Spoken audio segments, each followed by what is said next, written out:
a word of appreciation for attending this thematic session in the context of the Council. We know that there are numerous temptations all around us, which is distinctive for this incredible destination. But this reflects really the relevance, the interest, the meaningfulness of the theme that we will be discussing during this morning over 4 very specific sessions. New Narratives around Tourism. Nuevas Narrativas justamente como corolario del desarrollo y la nueva visibilidad que el turismo está disfrutando en estos tiempos que estamos viviendo. Nos honra que nos acompañe el Ministro de Turismo, nuestro anfitrión en estos días aquí, señor David Collado, a quien tengo el honor de invitar a que pronuncie sus palabras de apertura y bienvenida. Ministro, muchas gracias.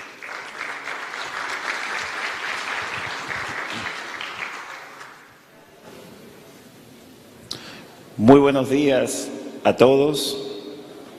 La verdad es que no sabía que tenía palabras hoy. Excelentísimo señor Surat Polilikashvili, secretario general de la Organización Mundial del Turismo, Su Excelencia, ministro de Turismo y jefe de delegaciones aquí presente, embajadores, honorable señor Aníbal de Castro, embajador de la República Dominicana ante la ONU. Quiero destacar la presencia de la directora del periódico Diario Libre, la señora Inés Aispun, para quien pido un aplauso.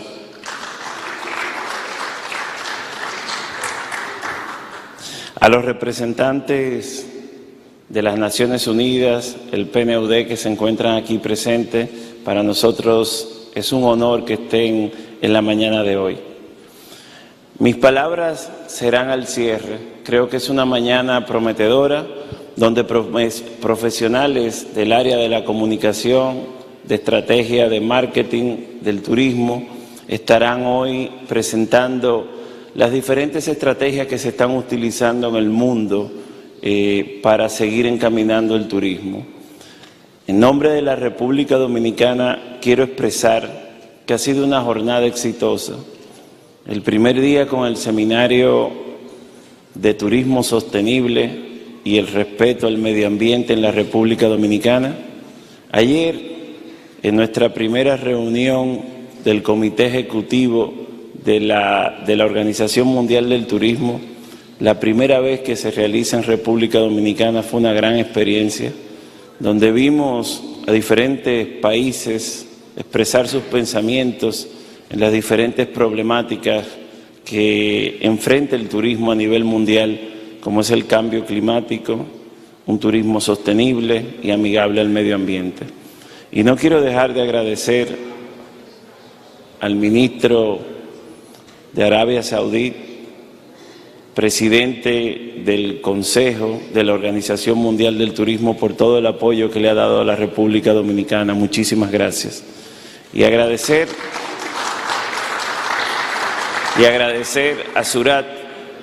Ayer lo dije en la cena, República Dominicana no tiene cómo agradecerte todo el apoyo que le ha dado a nuestro país.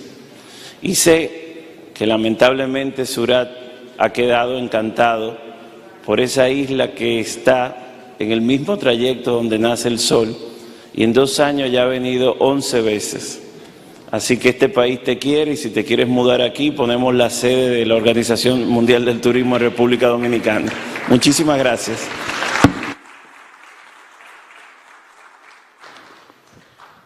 Muchas gracias, ministro, por recordarnos el recorrido que nos ha llevado hasta estar aquí el día de hoy. Es un honor presentar al secretario general Surat Polilikashvili para sus palabras de bienvenida. Y secretario general, le recuerdo que después continuamos aquí en el escenario 5 minutos más.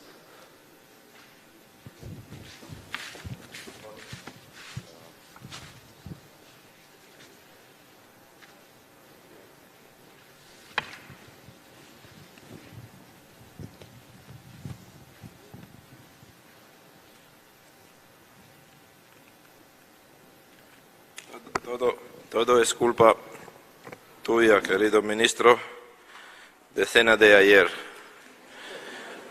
Todos no queremos trabajar hoy, nadie. lo vi las caras entrando aquí en el hotel y nadie no quería entrar en esta sala. Pero muchas gracias. Muy buenos días. Estoy muy contento. Estamos todos muy contentos, muy felices. Y estoy viendo si está con nosotros o no nuestro querido amigo ministro de Mauritius. I want to see if Minister of Mauritius, dear Stephen, he is here. If not, it's his birthday, and let's applaud him and wish him all the best. I think it's not the best place for birthday to be here. It's much better to be outside, and I'm sure that he's enjoying his day, and we will congratulate him. Best wishes to him, to his country. Thanks to him for his excellent support, excellent Executive Council we all made yesterday. Dear Chair, dear friend, Your Excellency Ahmed Al-Khatib, thank you for your leadership. Thanks to all your team. I want to thank to our hosts who made us very tired of hospitality these days, and it never stops, you know. And of course I want to thank to my team, my colleagues working very hard to make this Executive Council so nice and so productive. The thematic session of today, I don't know in which language I'm speaking. The thematic session of today, it's very something new for all of us, and I will try to explain why. Because it was mentioned in Interbrandt's presentation yesterday that the world changed already. Tourism has changed, world has changed, we changed. But today, most important thing, one of the most important things for tourism development is communication, how we communicate. We never did this kind of meeting between media, social media representatives, and we have quite interesting and important representatives from big names like Meta is, like Google is, like Interbrand is, BBC. I don't want to miss someone, all of you, many thanks to be with us. Again, it's for us first time we are doing it. Our member states are very interesting to know where tourism is going, how we have to communicate, how we have to promote destinations, how we have to, we were talking about sustainability. If we don't communicate well and if we don't give strong and clear messages to tourists, to ourselves, to our kids, we will not come to the Agenda 2030 or Agenda 2050 or whatever is it. So these kind of meetings, and I asked Marcelo, and we want to make it to create a network of all heads or all departments of communications of all member states. First of all, it will support and help to promote our activities like UNWTO, also each one of our member states. The second, we will, as we do, we will learn a lot of things from each other, and then we will become much stronger than we are. So thank you for this another successful meeting. I'm sure that we will have interesting discussions. We will learn again many new things what we don't know. For example, I will tell you that I don't have email. I was always saying this is something not usual today. It's not funny and it's not cool, but many people have something which we have to see from them, and I'm sure that this kind of communication we have to establish and to make regional and local level, and it will help first of all to promote tourism destinations and to promote countries, activities all of us and all of you are doing in your countries. So it's very interesting, very creative, and let's use this floor and let's use this networking, which is very important today for make tourism industry better. I want to welcome the members from our sister or brother organizations, from United Nations, UNESCO. Thank you, UNDP, to be with us. We started 2 years ago, thanks to Zorica, to develop this kind of, to stronger our relationship. We are very small, but industry is quite big. So thank you to be together and have a nice day. Thank you, República Dominicana, again for wonderful 3 days. We will come back, don't worry, and we will do more things with you because we love you and we love to have strong, nice friends and good partners. Thank you. Thank you. Thank you, thank you. Gracias, Secretaria General, por sentar el marco para la sesión de este día. We're talking about new narratives in tourism, and especially of tourism going beyond tourism, to the extent that at times you don't need to speak about tourism to speak about tourism. So we thought this would be really an ideal fit for a special recognition that we would like to make today. And it's referred to an initiative that has been fostered by the Secretary General since he took office, which is fostering innovation and seizing on the talent of startups in combination with technology. Together with Save the Children Dominican Republic, UNWTO organized the Regional Challenge in Central America and the Caribbean for innovation and digitalization of education through the tourism sector, education for the future. Taking advantage, as I said, of technology to improve tourism, education and training in the region. This is also talking about tourism, not necessarily talking about tourism as the main headline. Contamos justamente con los ganadores de esta competición de startups y contamos también para la entrega, y le voy a pedir al Secretario General que se nos junte con nosotros de nuevo aquí en el escenario, y invito a la directora ejecutiva de Save the Children de la República Dominicana, Álvaro Rodríguez, también que nos acompañe. Gracias. Señora Rodríguez, adelante, Secretario General, y aprovechando que tenemos obviamente a nuestro anfitrión, sin el cual nadie de nosotros estaría hoy aquí.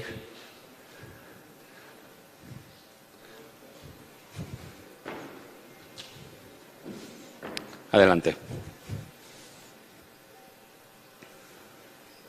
No. Sí.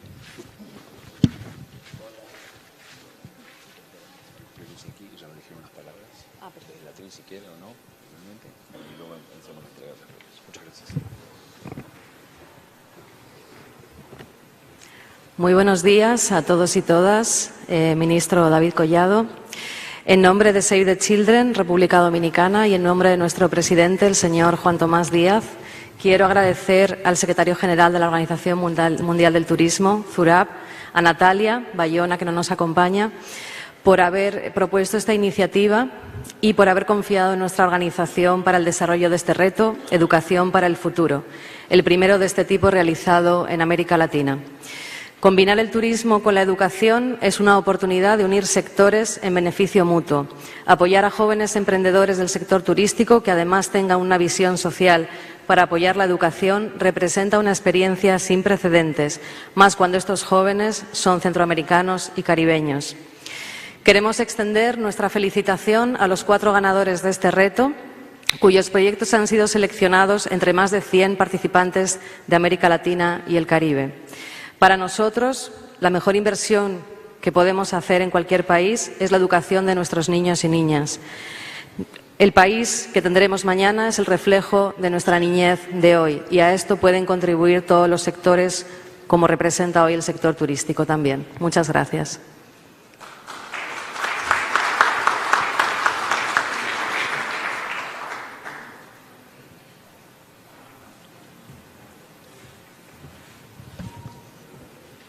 Muy bien, pasamos entonces a la entrega de la primera distinción. Tenemos en pantalla también. Deberíamos tenerlo en pantalla si funciona. Perfecto. Ganador de Impacto Social, Ernesto Visita. Adelante.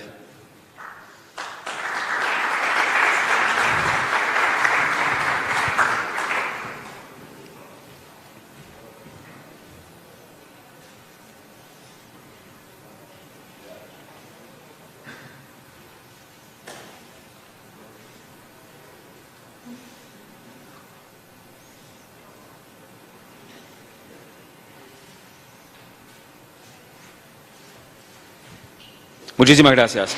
Pasamos a la siguiente categoría, por favor. Fundación Agua y Tierra. Felicitaciones.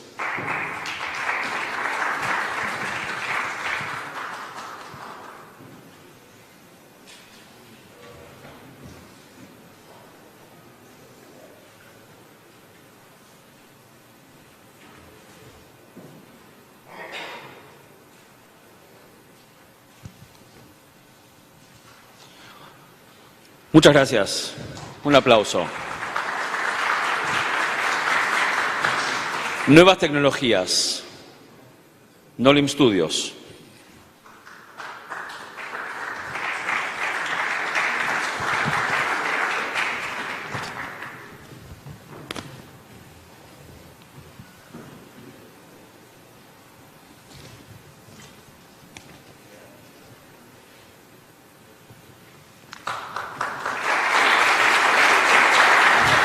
Muchísimas gracias. Y concluimos también en la categoría Nuevas Tecnologías con Sport Town. Muchas gracias y gracias por felicitarlo con un buen cálido aplauso. Gracias.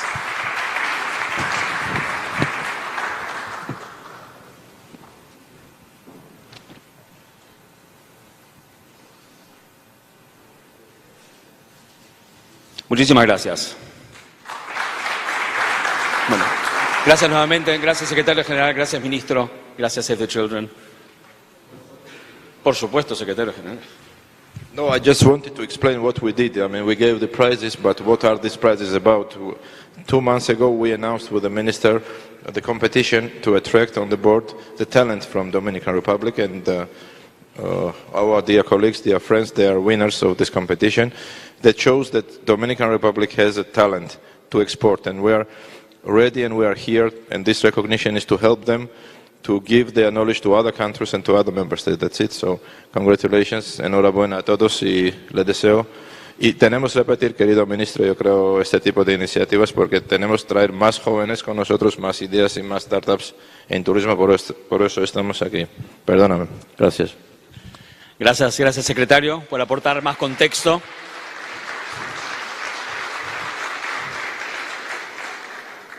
Con lo cual ya entramos en sesión realmente, porque de esto se trata, ¿verdad? Es decir, el turismo no solo relegado al segmento que cubre al producto turístico como tal. We have to go beyond tourism narrative, just being isolated, so to speak, within the promotion of destinations of tourism products, as important as they are.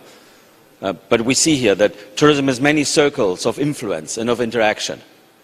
And tourism is also at the end of the value chain of the whole development process. That's why not only is UNWTO specifically directly linked with curating items within the global goals, but of course we tick many boxes. Tourism is a result. Tourism needs the infrastructure, needs the education, needs the sustainability, needs energy management, water and so on. This is why I reiterate, you don't need to necessarily talk about tourism to be talking about tourism. Today's session has 4 legs. The first one will be, and the Secretary General already referred to this, we were talking about how do we brand, how do we position, how do we innovate how tourism is communicated, both from a branding and commercial aspect, but also to the broader public. Why? Because the pandemic made it clear. Tourism's relevance became clear due to its absence. This is when tourism awareness beyond the normal sphere of tourism became much more important, both at the political decision-making level, at the investment level, and naturally at the media level. Interbrand will be part of the first session where we will address these topics in conversation also with the specialized journalists. I think we can have the first, that's them, who will be joining us here. The second segment we are privileged to count on Instagram and Meta as partners. It's curious, and then again it's not, that Instagram embraced actively tourism at the height of the pandemic. This is when we started to work with Instagram, and UNW is extremely grateful for this partnership, which is so relevant and so important. A visionary approach, and we're talking technology, and we're talking new ways of involving not only the destinations, but also the users, not also the promotional boards, but also the ministries. So how do we enrich the narrative of tourism? The Dominican Republic is a world example of a tourism economy which has embraced tourism as a pillar of its development. And this has also a corollary in how it's positioned in the media. And I'll be honored to have a conversation with the leading newspaper directors of the country in terms of what lessons can we learn from the Dominican experience in how to position tourism beyond tourism. So tourism mainstreaming also, not only in the economy, but also in the media landscape. And finally, we've had, and thanks to the generous support by our host, the Dominican Republic, a group of media traveling the country over the past 3 to 4 years, ahead of the Council. They will provide fresh insights on what they see as a relevant tourism story. A broad sketch, few ideas to share with us and to exchange. We will try to make this as dynamic as possible, each segment. Time is never on our side, but this is not a bad thing. Especially we want to really ensure that our audience has specific takeaways. And then we will, if time allows, we will have, of course, we open the mic for interventions, for quick exchanges with the panelists. So without further ado, Pedro, Borja, Michael, join me up here. Don't be shy. You're not shy, guys. Exactly. And a warm round of applause. Thank you so much. Thank you. I want to sit here, if you don't mind.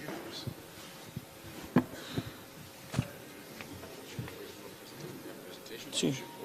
¿Cómo quieras? We're in the way. Yeah, we should move. Okay. There you go. So let's make some air for the presentation, and that's it. Sorry. Can you hear me? Yeah.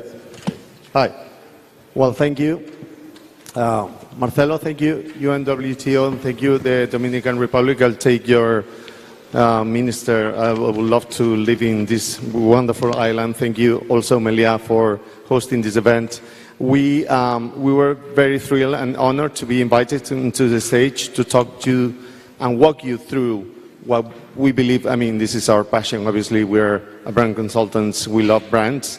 But we want to shift a little bit the perception around what a brand is, because, you know, according to the theme today, narratives, we feel brands are much more than just a logo. You know, usually we confuse and we think about brands in terms of identity, but we feel narratives and storytelling is the one thing that brands need to do the best, and to offer immersive experiences. So we're going to walk you through what we have titled Future Brand Narratives in Tourism, okay? And how branding has changed and the world has changed after COVID. And yesterday we were talking about a reset in the world and how brands are also evolving in this context, okay? So today I'll be walking you through this presentation, and then with me we'll have a discussion with Marcelo, Michael, and Pedro around some of the subjects that I'm going to be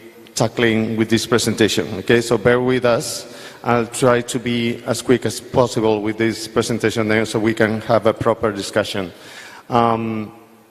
Interbranding, well, yesterday we talked about that. I'm not going to stop here a lot, but basically we coined the term branding. We were the inventors of this, and we've been around for many years. So this is just to tell you that we love brands. We have been around. We have been working with brands in many industries. And today we want to talk to you about the industries and how brands are competing outside the industries more and more. And the brands that are performing better are the ones that are breaking the boundaries of industries. So we, as I said, been around working with many sectors, but especially obviously with here are a few examples, you know, whether it's a destination, a city, a museum, a country, a region, a province, destination brands and tourism brands have many faces. We tend to identify just country branding, but there are many, many ways in which you can talk about brands. Lately, we've been working a lot with Saudi Arabia and many brands and tourism and destination brands in the country. So we're going to use some of the examples to tell you how we are evolving in the way we work with brands. One thing is for sure, brands have never been as important as today. We in Interbrand like to talk about the brands have gone through different ages. We at the beginning was a matter of identity, then brands evolved into being a valuable asset, and we invented brand valuation.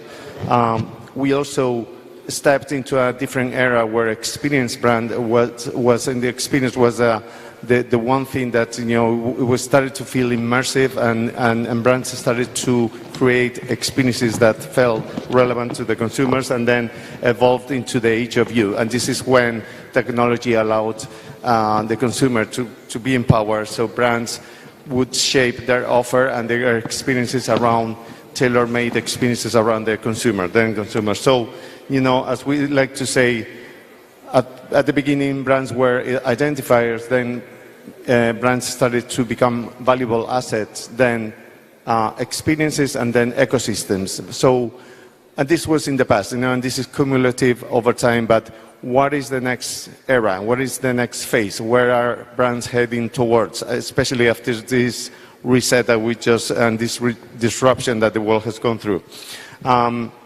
So again, identifiers, we all know destination brands and tourist brands, the most iconic ones. I love New York. This is a classic exercise of branding, but then we see, and we brought to you different examples of other brands have managed, when we created this merger in between LAN from Chile and TAM from Brazil. We valued the brand, both brands, and made a model and created a brand proposition and a narrative that really merged these two brands into one single proposition, but considering those two brands as valuable assets. Then I'm sure if I show you this, you will think about one country, and this will be obviously New Zealand.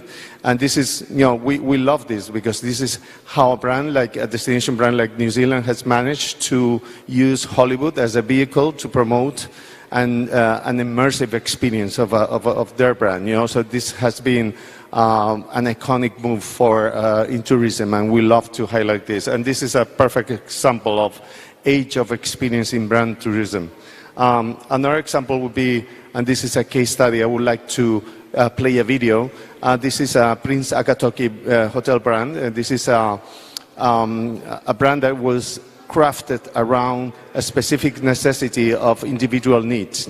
So in this hectic world where business travelers are moving in cities, they are looking for sanctuaries of peace, and leveraging the Japanese DNA of the brand, we created this experience. And I'm going to play a video now so you'll understand a little bit better the case study that perfectly exemplifies this age of you in branding.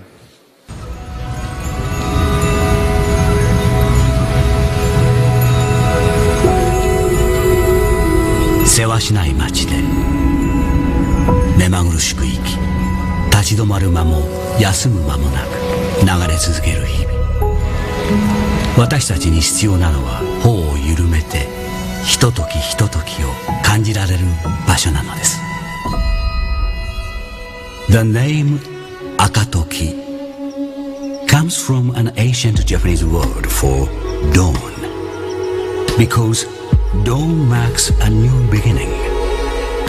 At dawn, anything is possible.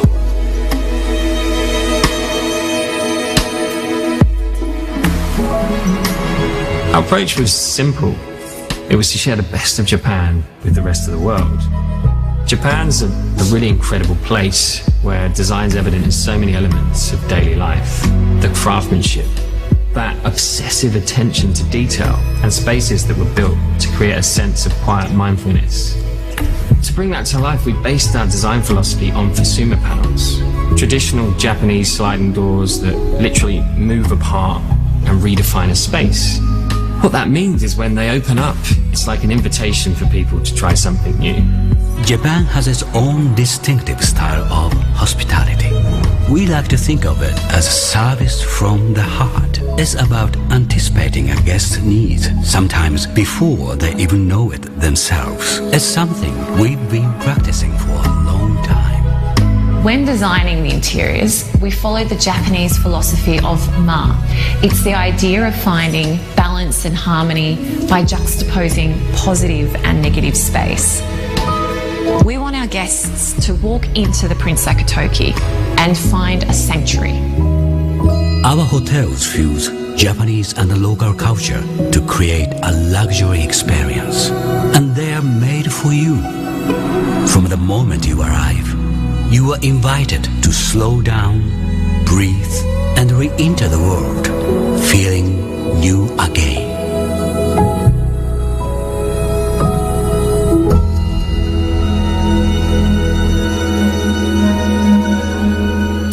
So this is what we call an immersive narrative and an immersive storytelling that really, this is a brand that is crafted around a necessity and ultimate insight from the consumer. You know, we all live busy lives.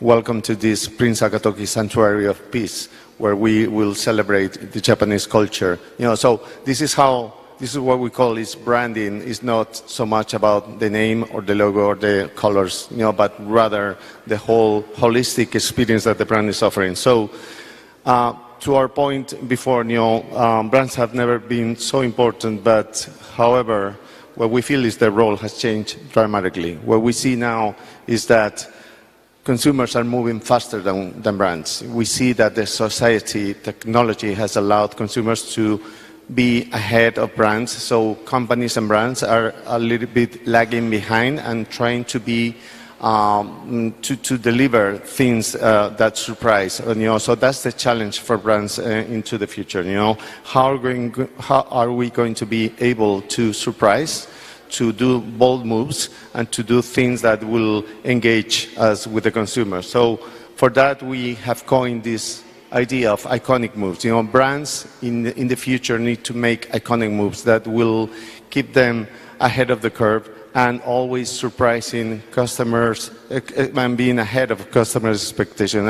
And to the degree to the degree that brands are capable of doing this, they will be successful in capturing people's imagination and attention, right? So there are 4 effects to those iconic moves. You know, when we leap ahead of the customer expectations, we create a new normal, we force internal change, we create a monopoly window because we're going to be first movers, and ultimately we will drive extraordinary results. And a very good example of this is what we created for British Airways. Back in the day, having a flatbed on a business cabin was surreal, but now it's very normal. But this was an iconic move by a tourism brand like British Airways. You know, now everybody else followed, but then it gave them a window of opportunity and a monopoly window that will help them grow the business and be ahead of the curve, as we said. You know, another example we love, and we work a lot with the Middle East and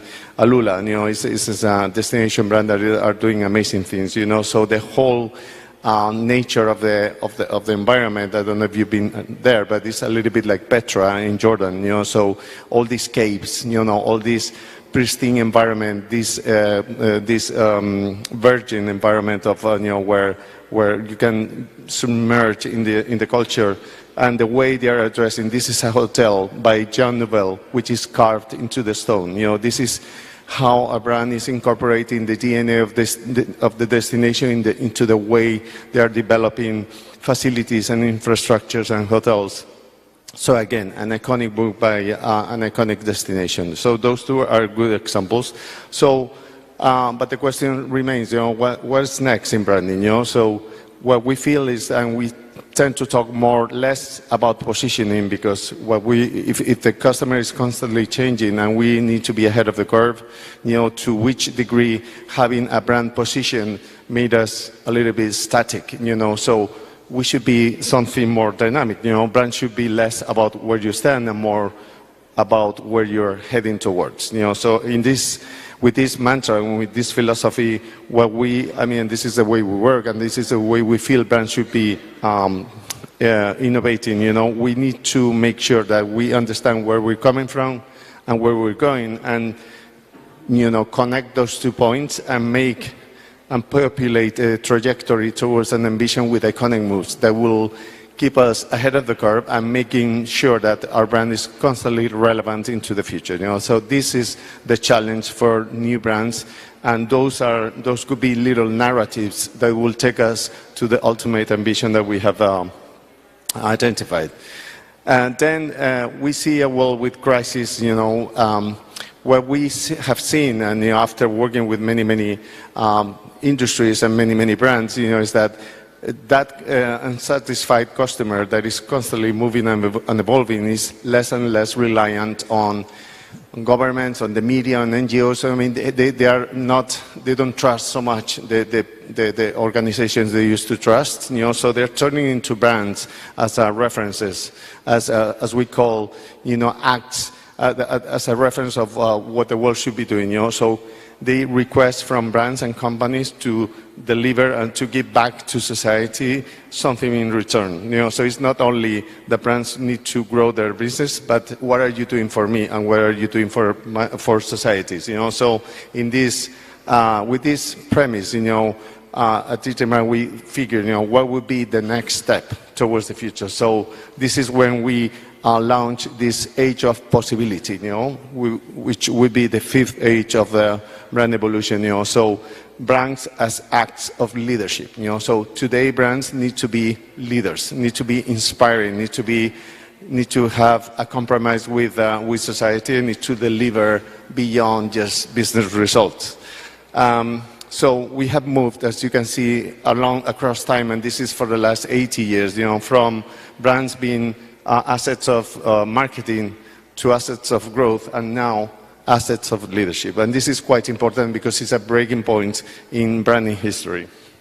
And then brand leadership is also about doing things right, but also doing, and delivering experiences. But then, and these are examples of how these brands are leading into this new era of branding. So Lego, for example, they deliver experiences, amazing storytelling, but then they also have this compromise with sustainability, So it's not only that they do amazing stuff, but they do it in a very responsible and leader way, So the way they build and they recycle and they use plastic in an inspiring way that really connects to what we believe brands should be doing.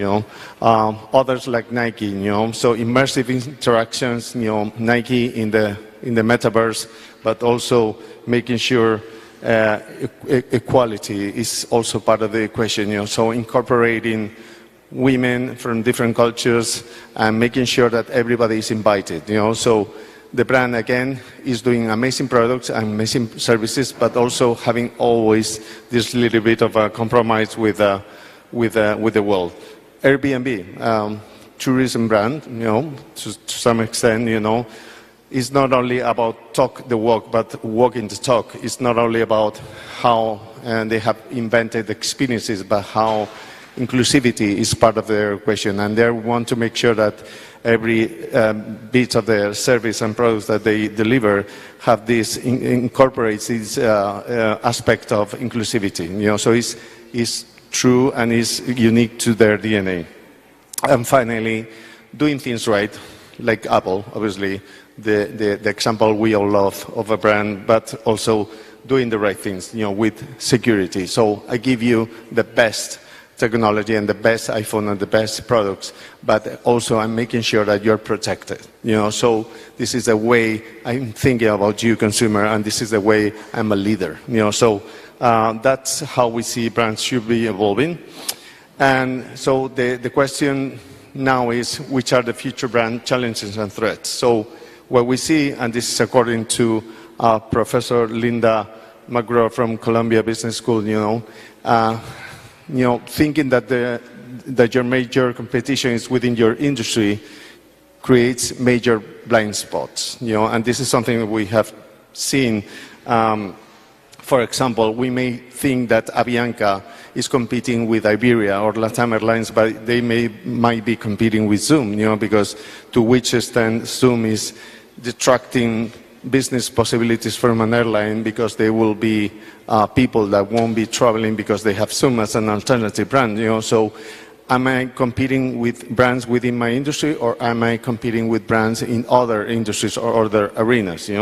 Again, a couple of examples, is Walt Disney World competing with other theme parks or with Oculus that could offer you immersive experience at home, so they will detract some part of the business out of your brand proposition. Or Booking.com, and this is a very recent example I just read in the news today, that Uber is launching a service that allows you to make reservations on cruises, so you can do that with Uber, and Uber is supposed to be not a tourism brand, right? So this is the danger and the threat, So from industries into arenas, this is how industries looked like back in the day, and this is how arenas look like. Arenas are based on customer needs, specific customer needs, whether it's to explore, to thrive, to play, to move, instead of banking, airlines, tourism, So this is how we feel brands should be moving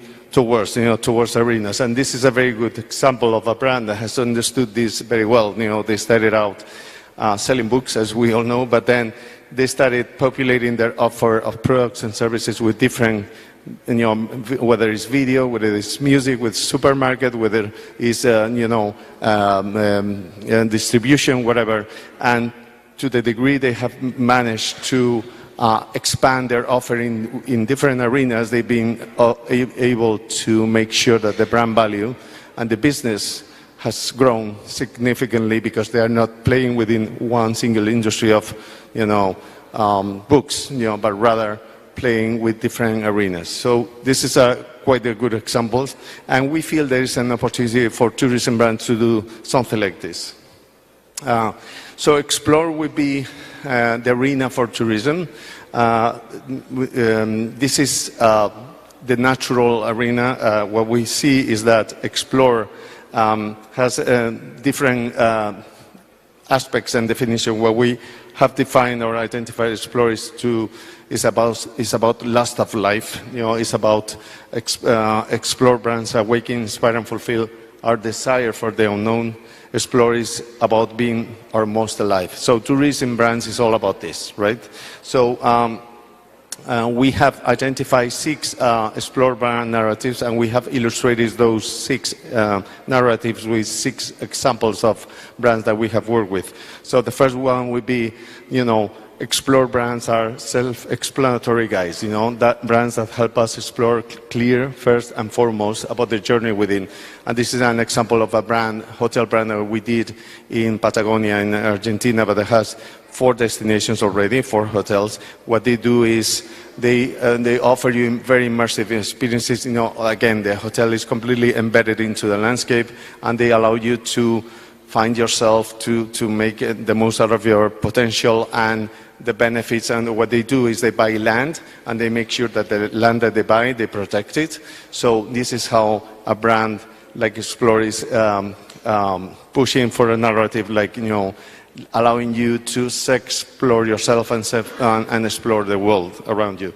This would be one narrative. Another example of a very recent project that we did in Sydney. This was a rebranding for a harbour. Sydney is very dependent on the icon of the Sydney Opera House. So this client, this is another part of another harbour. How can we do how can we make a statement? So second narrative would be the power of storytelling. And this is how we have used the whales, as an iconic symbol, and created narratives around that, and a museum of different whale tales that populate the space and give you and allow artists, 30 different artists, to tell the story about the harbor. So another narrative. Then also beyond interactions, brands can transform standard interactions in moments of delight, discovery, and wonder. This is a very recent example from Meliá. This is one of our clients, and they had a partnership with Rafa Nadal, the tennis player. So they both together came and created and crafted a new brand called Cell, which really offers you immersive experience in the Mediterranean lifestyle. So again, it's more than a logo. It's more, it's how the brand is set up, how, the type of activities you find at the hotel, all these things. A fourth narrative is, time is competition. Brands that help us explore are ultimately competing for people's time, which is a tall order. So when we created this campaign, Britain is great. It wasn't only about the destination, Great Britain as a tourism destination, but also, business. So it's not competing against other tourism brands, but also against other investment brands, right? Or educational brands, because also Great Britain has the best universities, So we managed to create this ecosystem for the company, for the brand. And the last two examples would be, this is the Discover, this is it offers a 360 experience. This is a points, loyalty program by GHA hotels. So instead of giving you points, it will give you experiences. So you can redeem your points with experiences, and it was a success. It represents more than 600 hotels around the world. And what we did is we reinvented the narrative, so making sure it was quite immersive and really reframed the standards of loyalty programs for hotels and airlines. And lastly, last but not least, feel it. Brands that want to help explore have to start with how people should feel and shape their life experiences around that. We feel that Saudi Arabia is doing an amazing job and leading in with brands that are really groundbreaking. How, from Sadat Peaks to Red Sea to Qiddiya to the Rig. I don't know if you are familiar with these experiences, but these are groundbreaking, and it's really interesting to see how these are crafted around specific needs of the ultimate consumer. So to summarize what we have presented, brands have never been so relevant. They are more important than ever. Their narratives need to be immersive. People want to relate to them like never before. Leadership is the new era of branding. People expect brands to be leaders, to give back to society, to have a positive role. The moves the brand makes, brands need to keep and be ahead of the curve, and need to be always surprising and fresh and new to be relevant and to stay relevant over time. Arenas, we're not competing in industries, we're competing in arenas. So let's make sure that we're looking to the sites and making sure that our competitor or whoever is taking business out of our business is not coming from the same industry but other industries. And finally, explore as the arena that is most relevant to tourism brands. Okay, so I'll leave it here, and I'll give you now the word to Marcelo, Michael, and Pedro, who will be discussing a little bit of these subjects. Okay, so thank you. Thank you.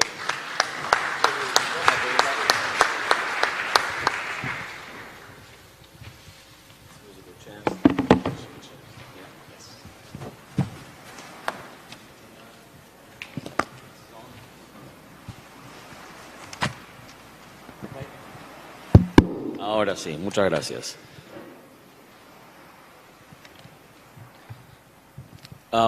Enough Interbrand for the time being.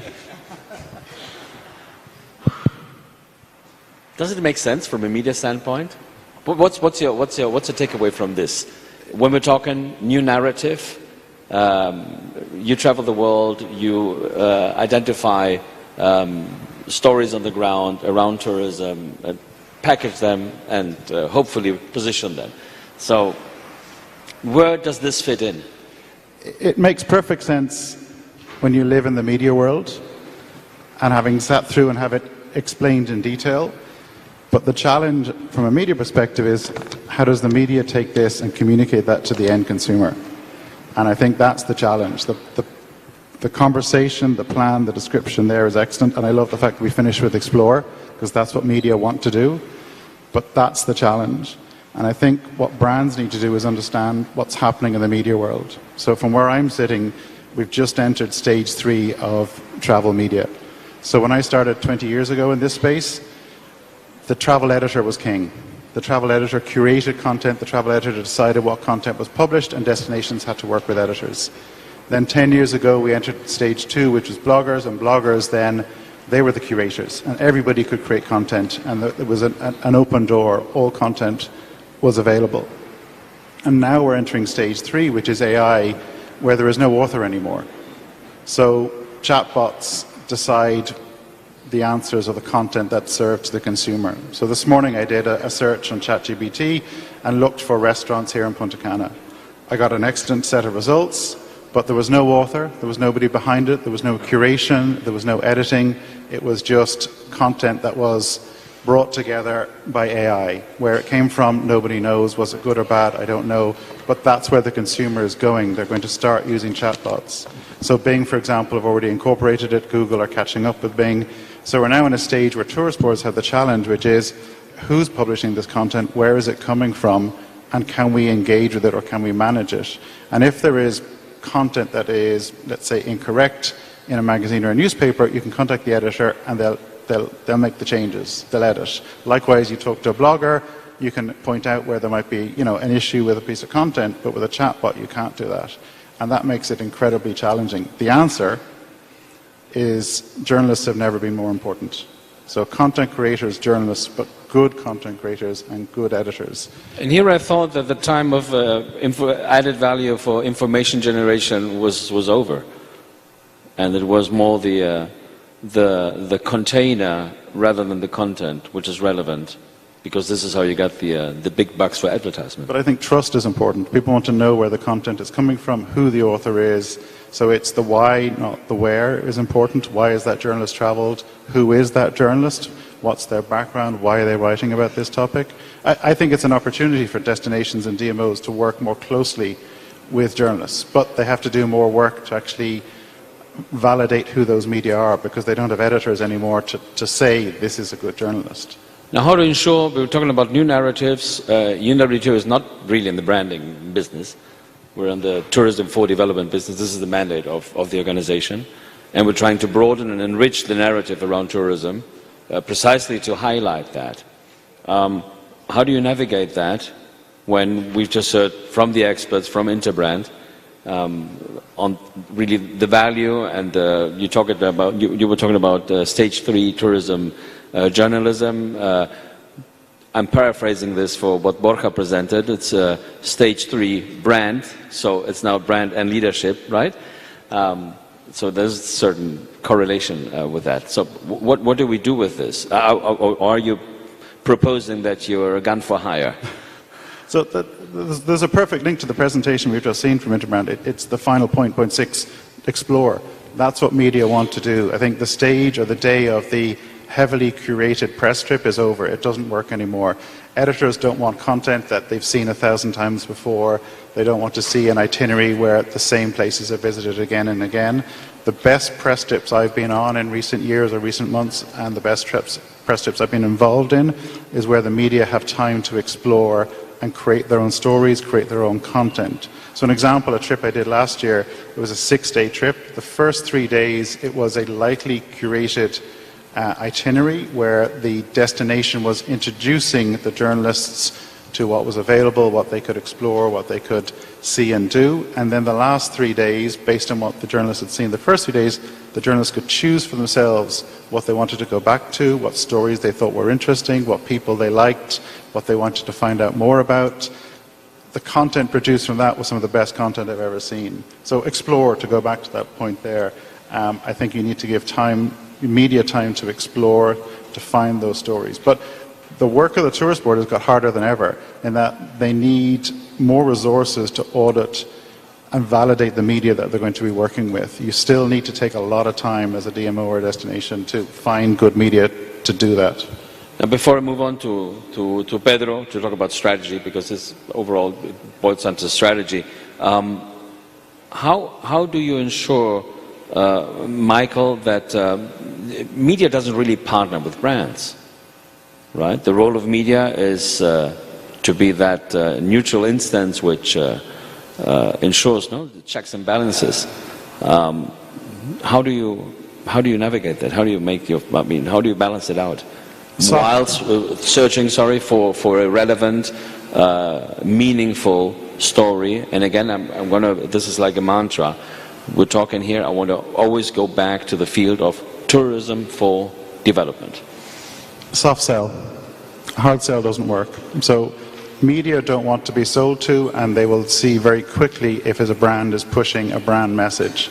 Soft sell, the opposite works. So I was on a sustainability press trip last year, and the destination... Was it sustainable? Almost. But the media, the destination was very clever. They said to the media day one, this is the first time we've done a sustainability press trip. We're new to this, we're learning, we're on a journey, we'd like you to come on that journey with us. So they were open, honest and upfront with the media. They weren't hard sell. Therefore, the media were immediately on side. From day one, they were on side. So again, it worked. Now that said, sustainable tourism or media to date, the challenge has been any trip I've been involved in or on, the DMO is inviting specialists in sustainable writing and tourism, whereas in fact for us to really engage with sustainable tourism, I think mainstream media, everybody has to be on those press trips. It can't be just the specialist media. But soft sell, to answer your question. Is this the right strategic approach? The soft sell, Pedro? Is this what, with the very comprehensive presentation we witnessed, so you're not talking really about the brand, are you? The brand just comes in through the back door. Well, I think definitely you need to, the soft sort of sell, it's very important, but when you think of, and again, I think the media has a critical role to play in sort of, I wouldn't call it positioning, but rather bringing awareness to certain destinations and certain brands, but we need to understand that we need to build those brands around people. So the communities, right, of those destinations are critical in that process, and maybe it hasn't been the case always.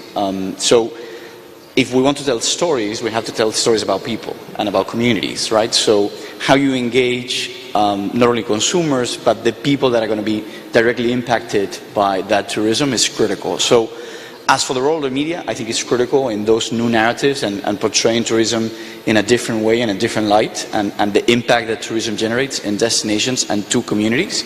But at the same time, I think brands have a responsibility to be developed around and created around people and communities. And to your point, I think I'm myself a backpacker.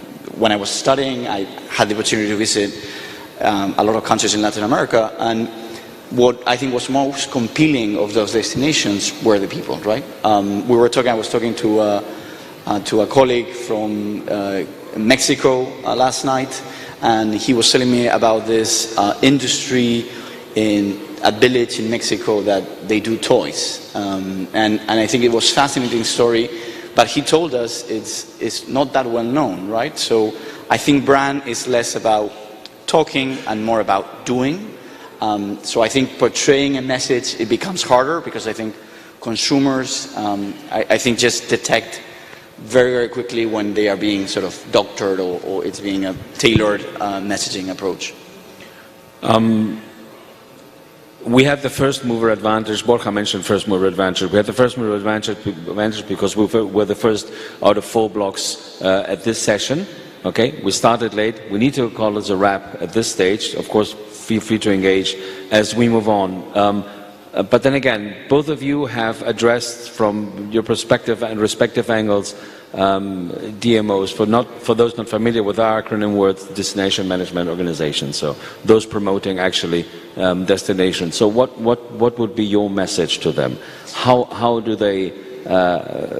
How can they engage in this in a meaningful way, in a relevant? I would say people first, right? Communities, people that are going to be working in the industry in your country, and consumers. And I think if you bring them to the table in defining those brands, you will be successful if you're empathetic and you're able to meet customer expectations, not just from a demand perspective, but rather your value proposition. What you bring to the table has to be about people, and destination obviously has to be the weather, the sun, the beach. It's phenomenal, and Dominican Republic is the perfect example of that. But ultimately, and I would say firstly, if you want to develop a brand for the 21st century that is truly relevant, has to be about the people, through and through, end to end, people first, and then brand, because brands they need to appeal to everyone in the value chain, and that's critical. Thank you, Pedro. Before I'm losing here my papers, my notes, strategic notes. And to you, Michael, you mentioned media trips, which used to be one of the resources to really amplify the message. You mentioned what media trip you would attend, okay, when you can really craft the agenda, identify what's interesting. Which are the ones you would refuse? What should DMOs not invite you to attend? Because at times, and this is our experience in UNWTO, and this doesn't necessarily relate to tourism, but the freebie is not that attractive anymore. Free travel, accommodation, etc., that doesn't ensure any coverage at all. No. Okay, having said that, so that's the wrong answer because I preempted that. What's the media trip you would not attend? So the really good journalists that I work with, or the trips that I go on, are the trips where it's solo travel. So the really good media who produce great content in great publications with great audiences, they're doing trips by themselves now. They're not doing the group trips anymore. There is still a place for the group trips, but the best examples and the trips that work the best are where you're asked as a journalist, what would you like to do? That's it, no more. And the journalist gets to curate or at least engage and talk to the destination and say, well, this is what's of interest to me. This is who I am as a person. This is my heritage, my background. This is my voice, my audience. This is what I'm interested in. And the reason I go back to media being so important and dealing with the issue of AI, because it's amazing what's happening at the moment, is a chatbot or a chat tool or GPT cannot convey emotion or happiness or joy or an experience. They're getting better at it. I hope they don't get to that stage, but they are getting, and it's amazing what's happening. But I think only a good journalist can do that, and that's what sells. So in terms of soft sell, if a journalist is talking about an experience, an emotion, happiness, and people that they met, you know, the brand benefits automatically without even having to mention the brand. So it's people first. 100%. Okay, Always. all right. So you can work for Interbrand now. So thank you very much. Thank you, Borja, down here. Thank you. Please, warm round of applause for Pedro and for Michael. And we move on. Next segment. Thank you. Feel free to just return. Leave the mics here. Thank you again. So it's people first. And if there is, talking about brands, if there is someone, a brand, an institution already, and it's become a verb, it's become everything, and it's related to people, and it's based on people, and we believe it puts people first. Very interesting. New partnerships around media and communication. Again, when the world stood still, one was with Instagram, and the other one was with Euronews. Euronews, and as you know, is a multi-language digital broadcast channel in Europe, and they opened the travel vertical in October 2020. Bad times, but still looking ahead for the relevance. So, what about tourism? How come that tourism has become something relevant for Instagram, not only, of course, through the content stream generated by, of course, followers, users, and so on, but really for you to engage from the top of the sector? Actually, before we hop in, I'll give a little bit about myself, and Sharon will give a little bit about herself as well. I've been with Meta for a year now. And I came actually from the pharmaceutical industry, a totally different world. One of the things I loved when I was in that world, both on the government side and the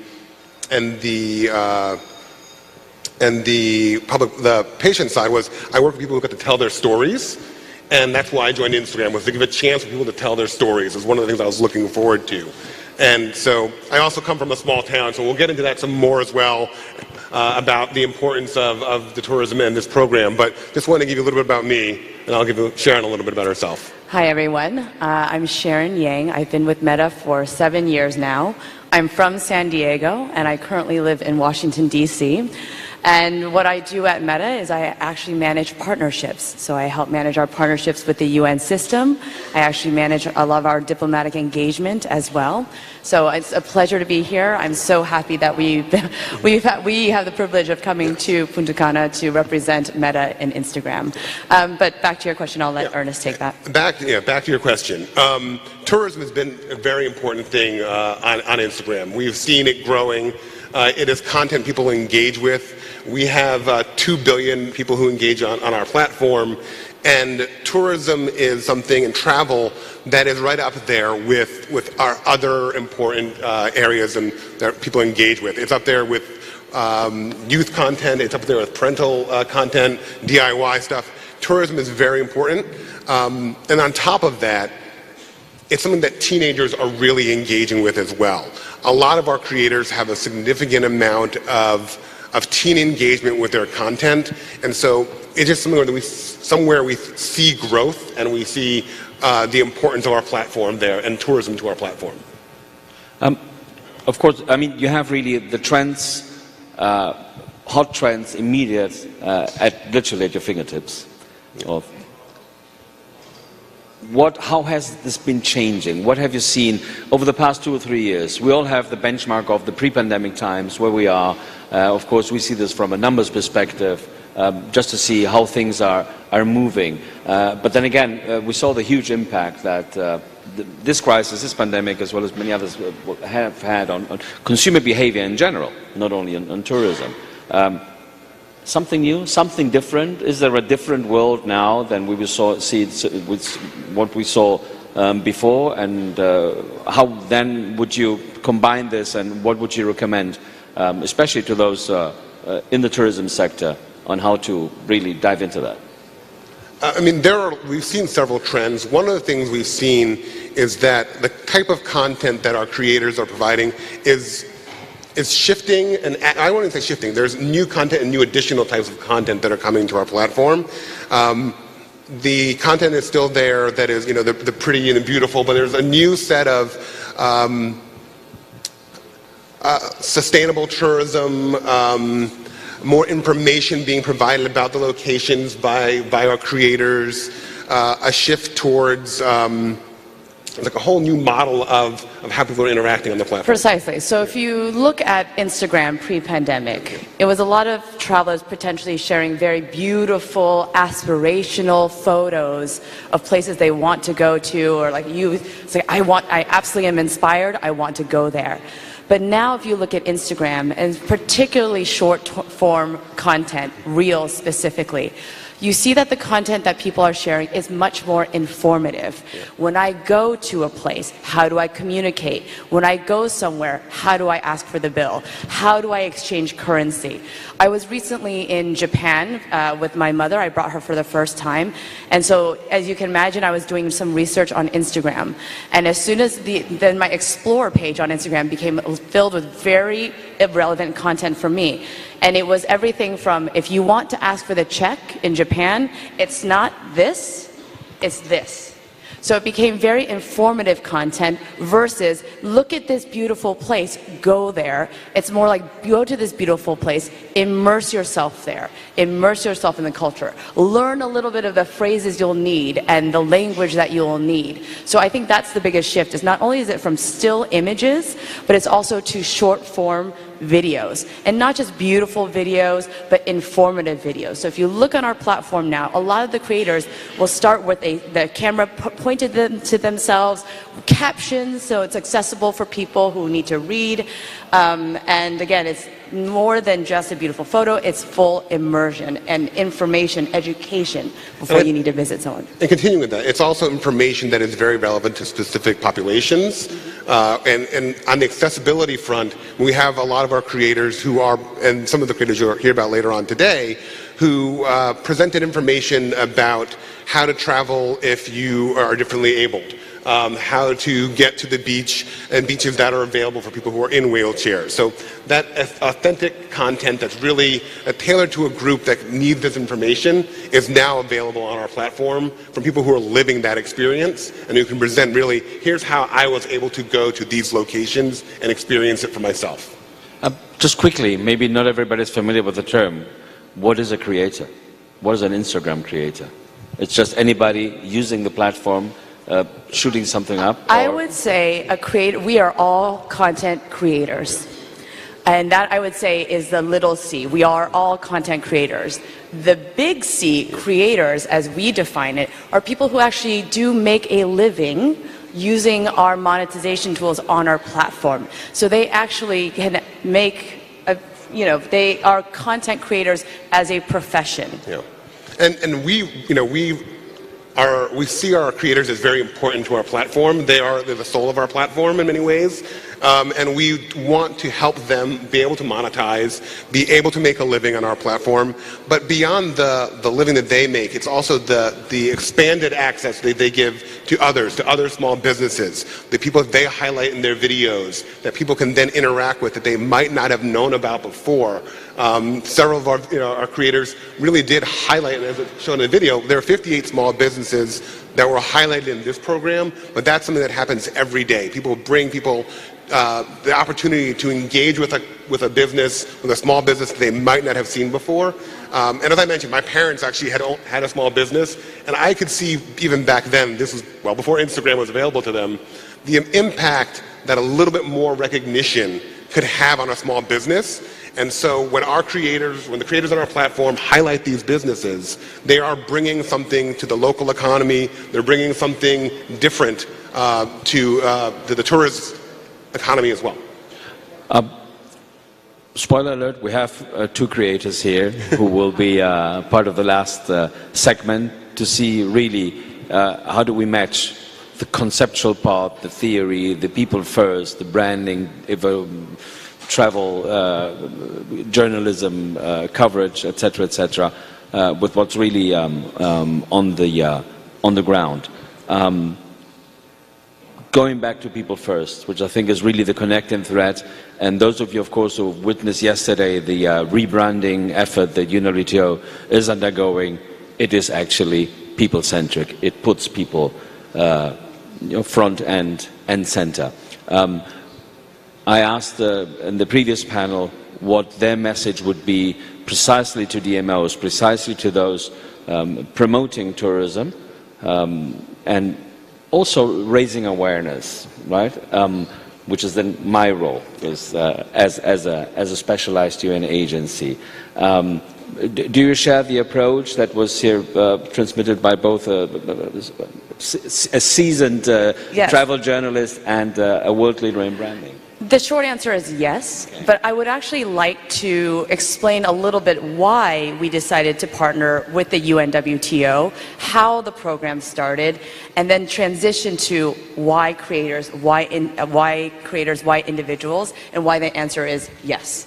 So, like Marcelo referred to, we initially partnered with the UNWTO during the pandemic era, where there was a lot of economic uncertainty, particularly in the tourism field. And you ask, why was this a priority for us? It's because actually UNWTO and Meta have very similar shared goals. We care about responsible tourism, we care about sustainable tourism, we care about technology, we care about innovation. So for us, during this economic uncertain time and tourism, we thought the UNWTO was a perfect partner because they have a very unique way of bringing people together, convening the most important stakeholders in this area, like this room, like this executive council. And so our first partnership was actually creating an a tourism recovery playbook for Instagram. It was geared towards tourism boards, towards small businesses to actually utilize our tools and showcase embrace social media as a way of communicating when tourism was not happening. How does a small business get their message out when tourists are not coming? Use social media, use Instagram. So this playbook, which you can still find on UNWTO with an opening from the Secretary General, was that guidebook to help people. How do we use our tools in an era when tourism is non-existent to highlight some of those local destinations that potentially, when tourism does open it up again, I can re-engage with. So what you saw there was a program called, the next phase of our partnership was See the World Through My Eyes. This was actually a program putting our playbook to the test. We took our own playbook, our own advice, and said, look, we can actually do it ourselves. We can create content ourselves as well. So this is where we partnered with UNWTO. We worked with 20 creators. As mentioned, 2 of them are sitting in a session later today, so you can ask them some questions and talk to them. 20 creators, and really worked with them to highlight hometown, hidden gems, local tourist destinations where they were. And again, this is a way that people could show content, pull back the curtain, hidden gems, and actually, wear these wearables and facilitate that type of content creation using wearables, which is also a cross-section of innovation and technology. So that's what this See the World Through My Eyes program really was. It was a way in highlighting how the individual is going to be very critical, and the personal experience is going to be very critical to tourism and future narratives on tourism. And when you look to individuals, it's a diverse set of voices. These creators have very diverse and different audiences. And so when you want to increase your reach, or if you want to think about how do I promote, how do I market, look to diverse voices first and foremost. So the personal experience and diverse voices. And if I could add on there, as you're looking at those voices, don't necessarily get caught up in the number of followers the creator has. I mean, it's not just the size of their following, it's how engaged their followers are. And a lot of the creators may have smaller but very engaged audiences, and that also has a huge impact when those audiences are really paying attention to what those creators are putting out there in the world. Now, we're having here a host, the Minister of Tourism of the Dominican Republic. We have the Minister of Tourism of Guatemala. I believe we have also delegates from Morocco, and apologies if I'm missing out anybody I don't identify at first sight. So what's your very specific, very concrete message, contrasting how you normally see tourism boards or tourism ministries portraying themselves, right, in contrast with what we're talking here? People first, engaging creators, less is more, maybe? Size is always relative. What's the message to, what should they pay attention to, given your vast experience? And again, I mean, you're in the control room. I mean, one of the things is to find those creators who are really excited about their location. I mean, there are people in small towns who really want to highlight where they're from. They want to bring the world to them. They want to share their experiences with the world. They want to share their stories. And I think that's something that, that boards can really can tie into and use. Yeah, so I think there's a few very actionable ways in which you can utilize your own team, your own community, to be the best ambassadors for you. So you don't have to look very far. If I were to give some advice to tourism boards and ministries in terms of promotion, look in your backyard. Look at the community leaders and let them showcase and partner with them in sharing content, developing story, developing a narrative, first and foremost. And if what draws people into social, what draws people into your story are really the perspective and the authentic voices of those creators. So when you engage with a creator, when you partner with a creator to really amplify some of the sites that you want to showcase, let them be authentic. Let them be the authentic selves. It may not be the persona that the tourism board or in a policy setting we would typically utilize, but let them be authentic, because their audience is a diverse audience and you want to showcase that. They're pulling into what Ernest mentioned, they're pulling in a very different audience than the typical audience. So really, really lean into that. As you know, I'm a development economist by training, so I try to identify patterns. So this is a template. It works for tourism, but it works also for other segments, because we're mentioning tourism here, but not all the time. It's just a way how you approach, right, a certain topic, and using at least your platform then to amplify the message. I'm saying this because I see there in the back, for instance, we have a delegate from CAF, the Development Bank for Latin America, who are involved in tourism from another perspective, for instance, right? We are a cross-cutting sector. We as a UN agency, we don't sell tourism per se. We try to convey the message of why tourism is so relevant for development, and then comes the whole rest. Now, you were talking, of course, to addressing, for instance, Minister Collado and tourism promotion agencies. What's your message then to international public entities?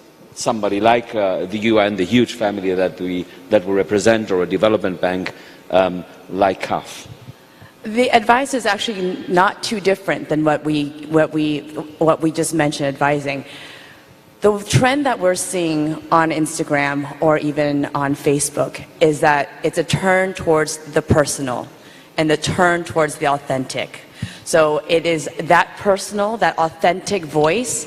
And I think I mentioned to my colleagues last night, it's like places, destinations need a voice. They have a persona now, and you need to personify them. And that's very different than I think the way that tourism was marketed before, where you would show a photo and that would be enough to drive somebody. It's not enough anymore. You actually want to show the story, the journey of this to this destination before you actually capture this image. So I think the authentic, the behind the scenes, those voices, the beautiful, the not so beautiful, show it all, because I think that authenticity makes it very much more approachable for someone to find and discover. Yeah, and I'd also want to, make sure it's clear. People aren't just going to Instagram to discover things. It's becoming a place of action as well. People are directly engaging with the small business. Even if they don't get a chance to travel to a location, they may see something and be very excited by it and go, oh my gosh, I did not know that was out there. I didn't know I could order a hat. Or I think Marion, one of our creators, highlighted a small hat shop. That was available. I can order something from there and have that brought to me. Even if I can't get to this location, if I can't travel, I can still experience this thing, and it's brought to me by social media. It's brought to me by Instagram. Okay, we must bring this segment to an end, but before we finish this, who likes to play bad cop and who likes to play good cop?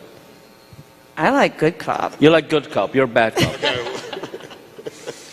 Where is this Your going? The message to our audience and to those following us on streaming, to the minister, to your fellow creators.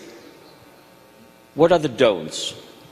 What don't they have to do when trying to use technology, communication technology, to engage in a meaningful way, to position the destinations and to really make a difference? Be the bad cop. Bad cop? Yeah, be mean. We mentioned this earlier, don't just focus on the number of creators. Don't just, number of followers. That's not exactly where you have to focus. Be prepared to look a little bit deeper. So I think that's a don't. And don't think that it always has to be perfect. It doesn't have to be beautiful. Authentic we're in a beautiful location, and it's hard to not have beauty here when you're showing the pictures, but everything's not going to be perfect every time, and that's okay. So don't focus on it being perfect. The do's, and of course the do's are positive. We don't want to criticize anybody, but of course we have our host, the Dominican Republic. So what's the Dominican Republic? What are they really excelling? What's the lesson really to be shared with others? Of course, do maximize and use the tools that Instagram has to offer. And I know that there's some communications professionals in here, so please, I'm sorry if I'm repeating myself, but there are some tools on Instagram. Instagram guides. Use Instagram guides. 2, use Instagram Reels for discoverability. That is where you're going to get a lot of your views. That's where you're going to show up in the Explore page. So I think short form video is very important. Use creators. Definitely partner with community leaders, voices, whether they have a big audience or a small audience. Have someone else also bring a different perspective, an ambassador, to your social media and your communications as well. And do find hidden gems. I don't know about again, I'm just going to refer to the most recent travel, but what I was searching for, what I wanted to discover was I wanted to be in Japan and I wanted to be one of the first adopters to discover something completely new that nobody had really been to before, that's not in a guidebook. So feature the small hidden gems, because to your point, this is a great platform to amplify small and local businesses as well, which is why we also were very proud of See the World Through My Eyes, because it wasn't just beautiful content creation, it was also engaging with the local community, and in a time of, again, economic uncertainty, amplifying, drawing people to small businesses. So do that, because I think there's a lot of powerful voices, undiscovered voices, and really authentic voices that you can use. So use the tools on our platform, and I'll leave you with, whenever you do a video, as I've mentioned before, please use captions. I think that's probably one of the most important things. Use captions for any of our tools. So I will leave you with that. So thank you very much, from the really broad concept really to very specific recommendations, and we'll keep you posted on how our partnership evolves. We started with the recovery playbook. We're seeing the world through your eyes, my eyes, and let's see what comes. What's the next stop? Please, a warm hand for Sharon and for Ernest. You are dismissed. Thank you. Yes. Thank you very much. Bueno, necesitamos una silla más, por favor, y vamos a cambiar evidentemente al idioma de nuestro país anfitrión,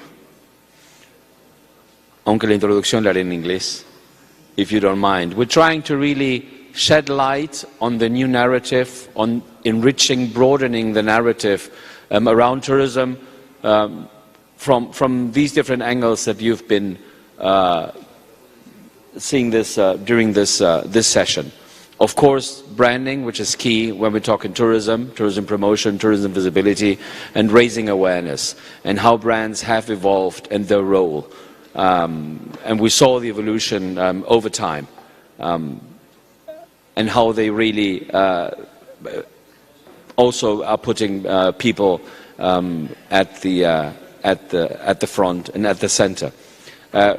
We moved on to, of course, technology, which is key to how we communicate nowadays, and how also tourism has been a new protagonism, especially in the world leader for all things visual, which is Instagram.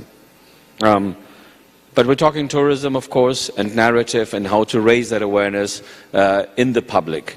And then, of course, we cannot omit, and we should not omit, the media. Y ahora paso al español, tanto para la audiencia, pero también para los intérpretes. Y quisiera invitar aquí, porque me parece que precisamente la República Dominicana tiene muchos ejemplos que dar al mundo y lecciones que aprender. Gracias, ministro. De cómo saquemos al turismo del armario del turismo. Es decir, cómo transversalizamos la narrativa turística y cómo hacemos un posicionamiento editorial del turismo. Vuelvo a hablar del turismo más allá del turismo.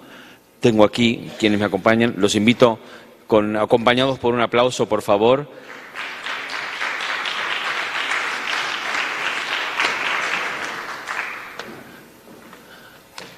No hay protocolo, por orden de llegada.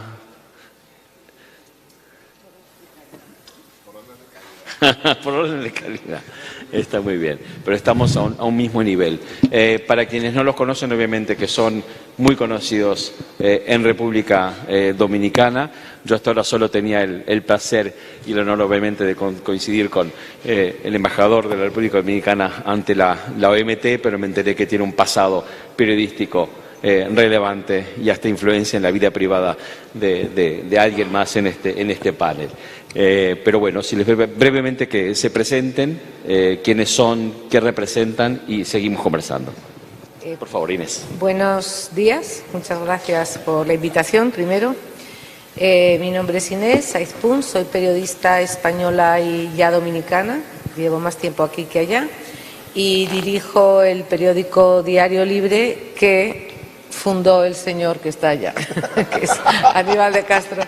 Acabamos de cumplir 22 años y nada, espero que este panel nos ayude a todos a entender dónde estamos y a dónde vamos. ¿Dónde estamos y a dónde vamos? Adelante. Bueno, José Monegro, director del periódico El Día, del grupo de comunicaciones Corripio, que recién celebró 21 años de haber sido fundado.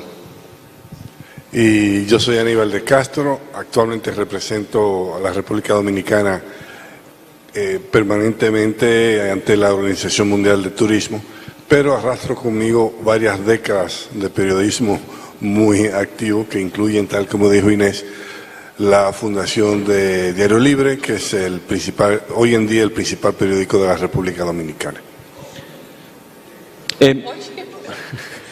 Monegro lo acepta. Inés, un poco que nos une. Española, dominicana, la Organización Mundial de Turismo con sede permanente en España, España otra importante economía turística, pero yo no sé si existe una conciencia editorial sobre la relevancia del turismo, más allá del turismo. El turismo obviamente que es reconocido y se sabe. No quiero compararlo con países, pero ¿qué lecciones puede dar en su experiencia República Dominicana justamente a otras realidades económicas y sociales donde el turismo tiene una incidencia tan grande? ¿Por qué? ¿Qué hacen ustedes bien y qué pueden mejorar los otros? Esa es muy difícil, ¿eh? Esa pregunta es muy difícil. Mira, cuando yo asumí la dirección de Diario Libre, decidí dar muchísima más importancia a la sección de turismo, pero queríamos superar una tradición del periodismo dominicano que había sido que la sección de turismo era sección de viajes, en el sentido prácticamente de publireportajes de hoteles que se abrían o de líneas aéreas y tal. Entonces decidimos hacer un grupo para... Una pregunta, perdón, ¿por qué? ¿Por qué decidieron ese cambio? Porque el turismo es estructuralmente para República Dominicana una importancia en muchos aspectos. Empezamos a analizar y era no solo la parte turística en sí, de viajes, hoteles y esta economía, sino que veíamos que transformaba los pueblos donde se desarrollaba, era el cambio de urbanismo, el cambio de cultura de la población, el cambio de las infraestructuras que tenían que llegar. Entonces decidimos hacer un binomio de un periodista de economía y otro de medio ambiente. Ellos dos trabajarían el tema del turismo porque se estaba evidenciando que el turismo iba a ser el cambio de motor fuerte. Empezamos muy bien, pero luego llegó la pandemia y todo se cerró y entonces tuvimos que reformular todo otra vez. Pero ese cambio de aceptar el turismo no como unas iniciativas de empresas de inversión, sino como la transformación donde se instalan y la transformación puede ser del medio ambiente, del tejido productivo, de las costumbres y del urbanismo, era lo que nos hizo entender que había que hablar del turismo de una manera mucho más transversal. Y esto fue muy reciente. ¿Qué año? ¿Nos recuerda el año? En el 20. En el 20, o sea, anteayer. Hace media hora. Más o menos, sí, hace media hora. Sí, perfecto. Sí. ¿La experiencia en el día cómo es? ¿Cómo tratan el turismo? ¿Es una nueva tendencia editorial? En este sentido también, ¿comparten ese enfoque? Bueno, muy buenos días.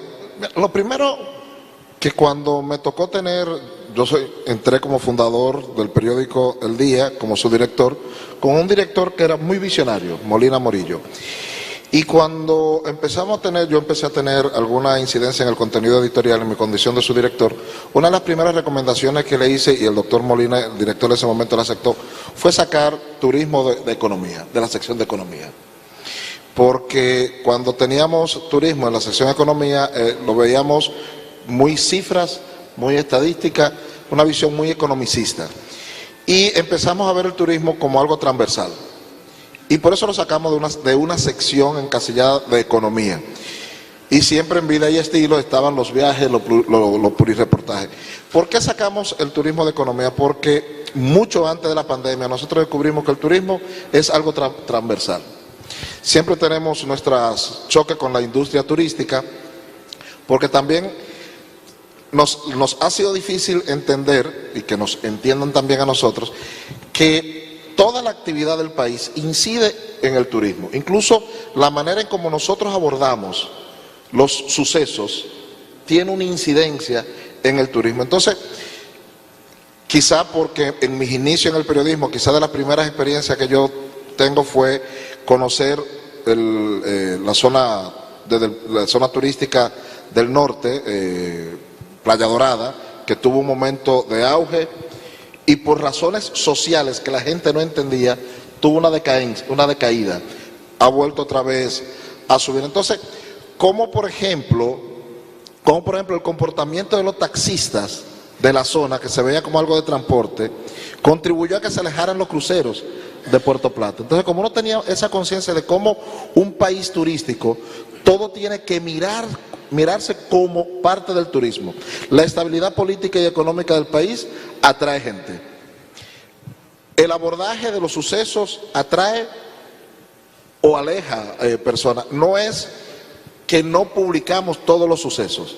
Por ejemplo, en El Día erradicamos la sangre de la portada. En el periódico El Día no sale sangre en la portada. Salen los incidentes, salen las muertes, salen los atracos, pero no sale la sangre. No hay por qué poner la sangre. Entonces, le hemos dado siempre en El Día ese abordaje integral al turismo. Y tenerlo, ¿por qué sacarlo de la sección de economía? Porque el turismo es economía, indudablemente, y más en la República Dominicana. Pero también una aclaración, perdón que interceda acá, pero es sacarlo, o sea, excluirlo al completo o ampliar la cobertura, no, la presencia. Que sea transversal, porque aquí tenemos, por ejemplo... O sea, no limitarlo a economía. Por ejemplo, ayer ustedes gozaron muchísimo con los hermanos Rosario. Anoche gozaron muchísimo con los hermanos Rosario. Y nosotros tenemos muchísimas cosas. El espectáculo es uno de nuestros atractivos turísticos. El merengue, ahora la bachata, son atractivos de nosotros como país. Yo recuerdo que la primera vez que yo visité Taiwán, para yo explicarle a la gente de dónde yo era, tuve que decirle de Sammy Sosa Lam. O sea, la tierra de Sammy Sosa, un beisbolista. Entonces ahí la gente de una vez se ubicó en la República Dominicana porque nosotros no tenemos una zona turística en la República Dominicana. La República Dominicana es un destino turístico que tiene grandes marcas que se conocen, pero al final de la jornada es República Dominicana. Y toda la cobertura que nosotros hacemos incide de manera directa o indirecta en el turismo. Esa fue una política editorial que se comprendió perfectamente durante la pandemia. Sí. Ahí descubrió el productor de vegetales orientales de Jarabacoa, que los vegetales que producía allá en Jarabacoa, en la montaña, se consumían aquí en el sur, en el norte, en el este, en Punta Cana, en Bávaro, en toda esta zona. Ya la gente entendió realmente que el turismo era transversal, y por eso el país se volcó a la apertura del país al turismo. Yo recuerdo que en mi condición de deportista también, montamos aquí en la zona la primera ventana de la FIBA, de la Federación Internacional de Baloncesto, del Mundial de Baloncesto. Lo montamos aquí para demostrarle al mundo que en plena pandemia se podía venir a la República Dominicana. Deporte aplicado a la promoción turística. Absolutamente. Muchísimas gracias. Ahora bien, Aníbal, tú has visto las dos caras de la moneda. Migraste del mundo de los medios y ahora, obviamente, cercano a la OMT a partir de diplomacia. ¿Dónde está la dificultad? ¿Por qué tantos medios de comunicación por un lado, e incluso, no sé si a nivel de toma de decisión política, no se percatan precisamente de algo que es tan de sentido común para nosotros por lo menos, la transversalidad del turismo, o que no hace falta ser un periodista especializado en turismo para escribir sobre turismo, como es el caso justamente que vimos en el Diario Libre en el Día. Te voy a responder la pregunta, Marcelo, con unas experiencias y prácticas. Algo de lo que me sorprende, ¿no?, en las diferentes actividades de la OMT en la que participo, es cuando los representantes de los países hablan de la necesidad de crear una conciencia sobre el turismo, sobre la importancia del turismo, lo que el turismo representa, y crear pues esa afinidad con los temas, con la deontología del turismo que patrocina la OMT. En el caso de República Dominicana, el turismo no es solo una cuestión editorial, forma parte de la conversación nacional. O sea, a lo largo de los años, y yo soy el más viejo de los tres, yo he podido ver cómo se ha generado esa evolución, ese entendimiento, esa aprehensión del turismo en la República Dominicana. ¿Y qué ha pasado? Yo creo que lo hemos visto las ventajas del turismo en la práctica. No nos lo ha dicho nada, no ha sido una enseñanza pregonada ni mensaje lanzado por los medios, esa es la práctica. Y el mejor ejemplo es donde estamos, la provincia de la Altagracia. De ser una de las provincias más pobres del país, donde lo único que había era hatos ganaderos, se ha convertido probablemente en la provincia más rica de la República Dominicana. Pero al mismo tiempo ha sido un centro de migración de todas las regiones del país. O sea, que la provincia de la Altagracia, donde está Punta Cana, se ha convertido en una especie de epicentro de la República Dominicana. Y eso se ha logrado gracias al turismo.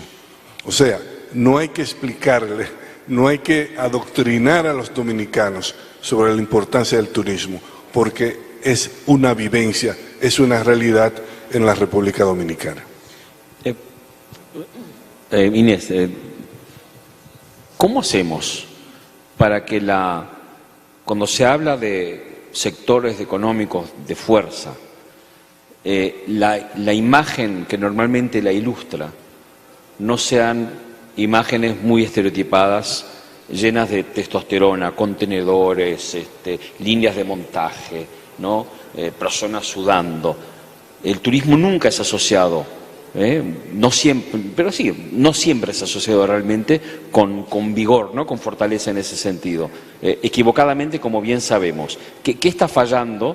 Y ahora desde las entrañas, ¿verdad?, del periodismo se observan otros medios y otros enfoques editoriales. ¿Por qué se recurre? Por un lado, existe sí la conciencia de la transversalidad de nuestro sector, a mayor o menor medida, hablando, sabemos que existe, pero la manera de retratarlo siempre acaba siendo muy estereotipado, ¿no? Al turismo en la prensa se le sigue predominantemente, mayoritariamente, asociando con algo más frívolo. Y no quiero criticar lo frívolo para nada, si lo pasamos todo bien, ¿no? Pero cuando se habla de vigor, de fuerza económica, no se recurre a ello. Hablábamos de cuáles serían las narrativas, ¿verdad? El panel le hablaba de las narrativas. Pero hay que pensar que el que primero cambió la narrativa es el propio turista o el propio viajero, o si podemos hacer esa distinción que a ti no te gusta y a mí no me sí. gusta. Exacto. O sea, antes ya nadie va a retratar las pirámides de Egipto. Se va a hacer un selfie delante de las pirámides de Egipto. Eso es un mensaje poderosísimo. Aquí el que importa soy yo. Lo más interesante soy yo, no son las pirámides. Entonces, la narrativa de ellos mismos, de sus propios viajes, nos dan pistas de hacia dónde podemos, como periódico o como medios, conectar. El lenguaje va a ser diferente, incluso tú piensas en usuarios o piensas en lectores. Uno y otro necesitan un acercamiento del periodista diferente. El usuario será mucho más tecnológico, querrá consejos concretos y querrá verse él como centro de la experiencia. El viajero estará más abierto a ser parte de la experiencia de los otros y a intervenir como un invitado del sitio a donde va y de conocer.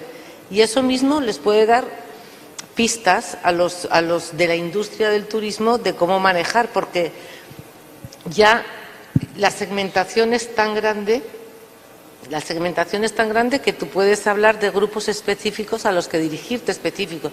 Si tú ves tendencias como la de que cada vez más mujeres viajan solas, pues tú puedes hacer muchísimas narrativas y muchísimas historias y muchísimos consejos que no tienen nada que ver para los que viajan en familia y quieren recuperar que sus hijos sepan lo que era la naturaleza. A ti de pequeño te llevaban al campo, ¿verdad? Pues ahora es una experiencia que hay que compartir en otro entorno. El turismo, ¿cómo representarlo? Si representas a la playa, obviamente te van a venir todos los que quieren ir a la playa porque es una maravilla. Pero ya tienes que ir pensando en representarlo con experiencias. Ir a Machu Picchu, pero ir a cocinar algo en Machu Picchu. Ir a las pirámides, pero ver otra historia.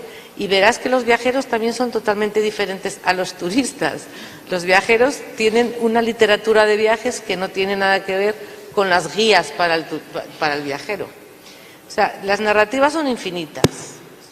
También tienes que contar la personalidad de tu propio medio y ver cómo las otras generaciones se están integrando en una misma redacción, se están integrando y ya van trayendo ellos mismos las tecnologías que nuestros lectores a menudo van por delante.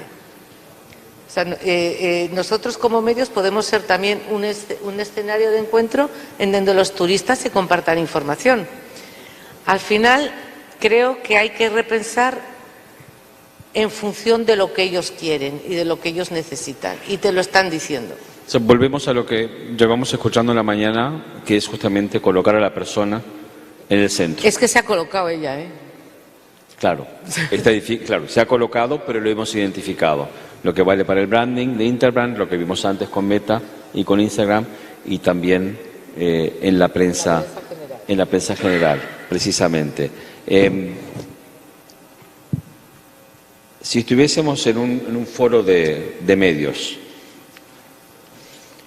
hablando con otros compañeros, representantes de medios de comunicación, obviamente dominicanos, pero en otras partes, donde los criterios editoriales, donde el turismo no tiene ese grado de presencia todavía, a pesar de que, vuelvo y repito, la pandemia, si algo demostró, es la relevancia del turismo y el alcance increíble del turismo. Otro ejemplo que se me ocurre de hace muchos años, muchos recordarán aquel volcán de nombre impronunciable, porque no hablo islandés, que estalló y que paralizó el espacio aéreo europeo durante una semana. Claro, noticia dura, difícil económicamente, a nivel personal, pero yo decía desde el punto de vista de comunicación, y yo venía recién llegado a la OMT, nada mejor que un volcán islandés, ¿no?, para subrayar la importancia de nuestro sector que va más allá del turismo.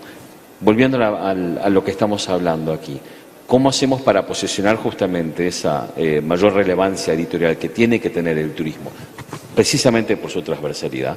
¿Cómo sensibilizamos a otros medios, a otros comunicadores? Lo primero es tener conciencia de lo que implica, primero de lo que es el turismo y de lo que implica para el país. Me gusta mucho utilizar la palabra transversal, lo usé ahorita y lo vuelvo a utilizar ahora. O sea, cuando decíamos que sacamos el tema turismo de la sección de economía, es porque todo nos lleva al turismo y la industria también tiene que entender lo que todo nos lleva al turismo. Por ejemplo, algo muy anecdótico, y es que el primer cronista turístico que visitó América, quizás yo le haga esa pregunta y me dará muchísimo nombre, fue Cristóbal Colón. En el diario de Colón decía la tierra más hermosa que ojos algunos hayan visto, o se refería, por ejemplo, a las playas de la República Dominicana como tan hermosas que eran, que no era posible describirla con palabras. Eso está en el diario de Cristóbal Colón, no es una guía turística, está en el diario de Cristóbal Colón, que tú lo buscas y tú vas a leer ahí por un asunto histórico, un asunto político, un asunto económico, tú lo vas a encontrar, pero te vas a encontrar que en ese diario estaban referencias que podemos decir como crónica turística. Entonces, es tener la conciencia de que todo nos habla de turismo o todo nos puede hablar del turismo. Entonces, sensibilizar, más que sensibilizar tanto a los medios como a los que están directamente con la industria turística, es entender que el turismo no es una actividad al margen de otra actividad. Yo no puedo decir, yo soy un periodista turístico.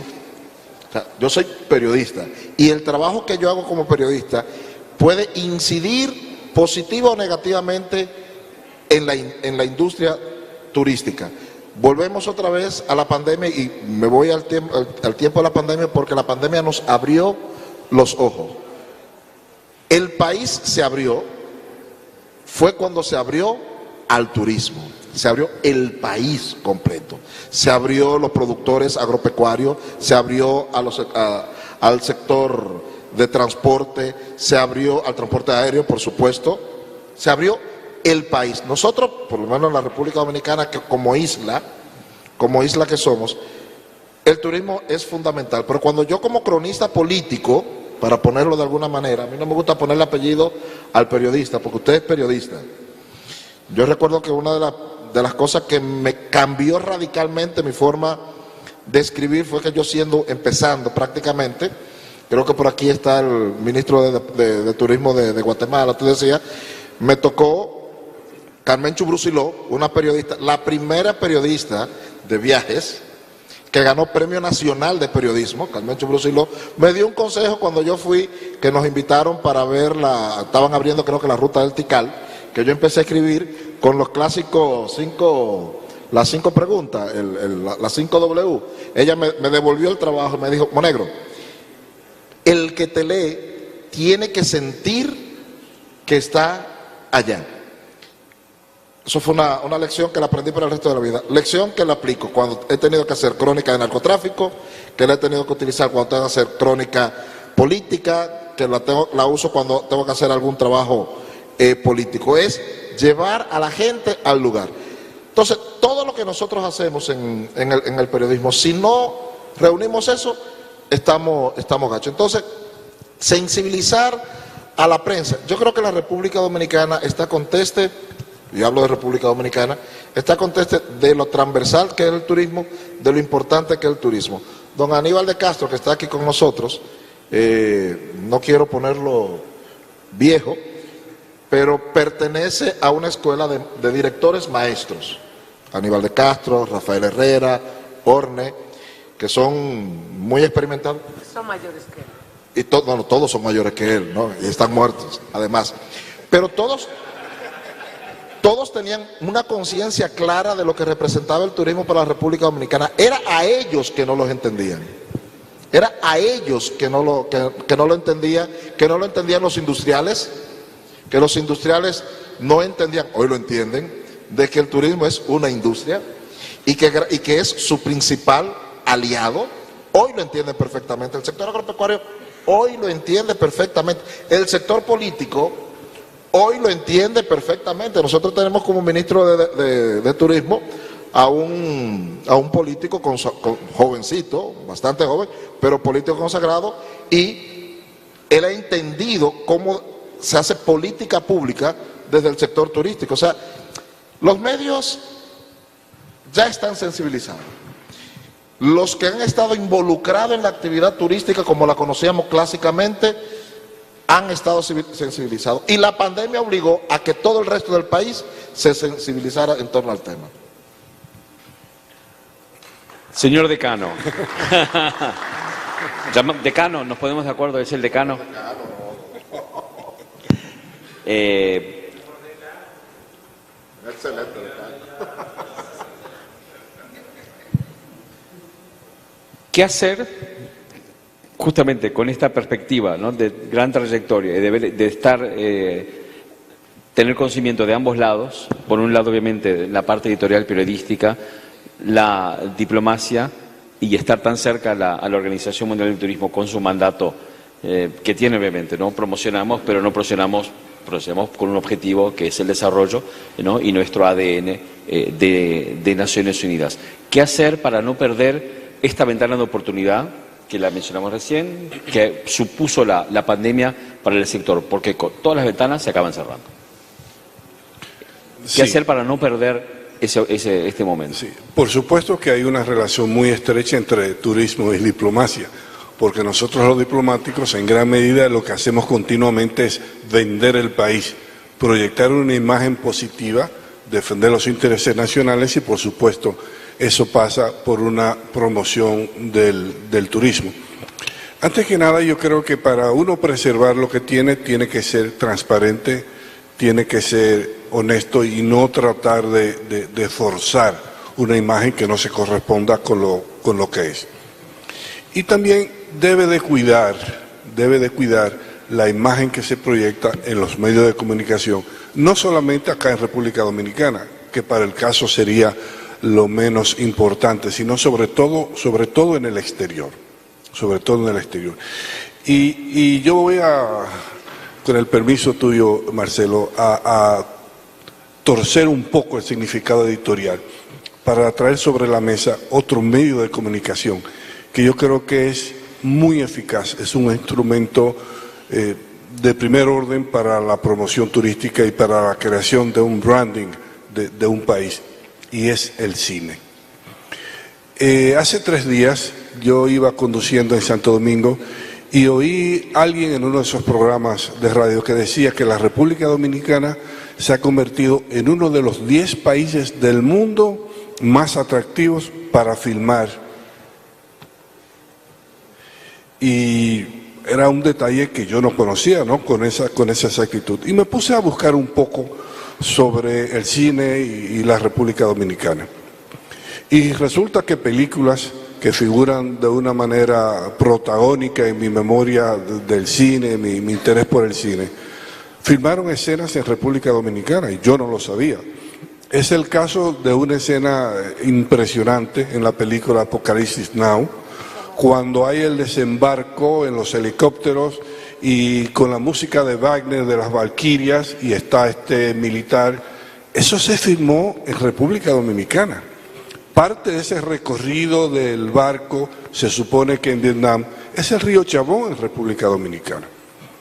Y yo recordaba que ciertamente en los orígenes del desarrollo del turismo en República Dominicana figuraba el cine de una manera hasta cierto punto indirecta. ¿Por qué? Porque el principal resort en ese entonces, Casa de Campo, era propiedad de la Gulf and Western, que al mismo tiempo era la dueña de Paramount Pictures. Y no es casual que escenas de la película El Padrino se filmaran en la República Dominicana. Y no es casual tampoco que Francis Ford Coppola, que era el director del Padrino y también el director de Apocalipsis Now, volviera a la República Dominicana a filmar. Tenemos un estudio que es un dechado de nueva tecnología, estudio de sociedad con Pinewood de Inglaterra. Se está trabajando en otro estudio que con el actor Vin Diesel, que sería en el norte, en Puerto Plata. O sea que la República Dominicana tiene la oportunidad de presentar una narrativa hasta cierto punto nueva, pero también gira alrededor del branding, porque el branding, decíamos, escuchamos esta mañana, alrededor de la gente. Pero ¿qué es más cercano a la gente que el cine? ¿Qué es más humano que las emociones? ¿Qué es lo que despierta el cine? ¿Qué es lo que lleva el cine? Son emociones, son emociones. Ojo, tenemos que tener cuidado, porque recuerdo perfectamente la primera vez que yo viajé a Europa, la película de Sound of Music tenía 10 años. Yo tomé un tour de eso que si es martes debe ser jueves, si es martes debe ser Bélgica, no, qué sé yo, cuántos países en 21 días en un autobús. Y el único latino era yo, todos eran norteamericanos y canadienses. Y las expectativas eran ir a Salzburgo. ¿Por qué? Por la película de Sound of Music. Visitar los lugares donde fue filmada. Pero ahora pensando sobre este panel, vuelvo y busco la película de Sound of Music. Todavía tiene una importancia en el turismo. Todos los años hay un festival en Salzburgo sobre la música y la película de Sound of Music. Pero Casablanca, por ejemplo, Casablanca, la película se hizo antes de que yo naciera, y Casablanca indefectiblemente está relacionada con esa ciudad. Pero hay una advertencia también, la advertencia de otra película de 1978, Midnight Express. Midnight Express, creo que Viajero de Medianoche se llamó en español, y si uno va a ChatGPT, dicen que todavía es parte del debate en lo que tiene que ver con el turismo y con la imagen que se creó sobre Turquía. O sea, que el lado positivo y el lado negativo. Y es lo que tenemos que cuidar para preservar lo que ya hemos ganado. Yo creo que podríamos hacer una conferencia solamente con este tema, igual que lo hicimos con el tema del bloque anterior y el primero, seguramente que el siguiente. También yo rescato acá, hablabas de las 5 Ws, las 5 Ws o Ws. Yo acá veo las 3 Ts, transparencia informativa, ¿no? Transversalidad del sector, ¿no? Su huella, su cadena de valor económica más amplia y huella social más profunda, y también trascender los compartimentos tradicionales de cómo se aborda, ¿no?, el turismo, ¿no? Puede ser un redactor de economía, aunque no le gusten los apellidos, y lo comparto, o bien alguien de medio ambiente. Decías que no me gusta a mí la distinción entre viajero y turista, pero ahí vuelvo a lo economicista. ¿Por qué? Porque a nivel de impacto económico, los servicios y lo que consume acaba siendo lo mismo. Da igual si lleva una mochila, como Pedro Zarzalejos cuando viajaba por América Latina, o que lleve una maleta Samsonite. Es una cuestión de actitud, no es una cuestión de forma. Es una cuestión de que el viajero mira más y el turista se divierte más él. Te lo digo porque incluso los Depende de las películas que vea y de las emociones que le despierte. Yo ahora que recibo muchos jóvenes invitados, tanto de España, de Estados Unidos, amigos, sobrinos y todo esto, ellos quieren que yo les vea como un viajero que viene a conocer República Dominicana, más como un turista fiestero. A eso voy, no tanto lo de la mochila y la maleta y el hotel y el Airbnb. Son opciones, claro. Es actitud ante el otro, no... No obstante, No lo que marca sí de maleta. destilo de todo esto es que volvemos a hablar una y otra vez más de la persona. Todo lo demás llega después. Me encanta que hables de Pinewood. Mi hermano viene a partir de fines de agosto aquí a trabajar con Pinewood unos meses, a hacer una serie. Así que nada. Muchísimas gracias por participar.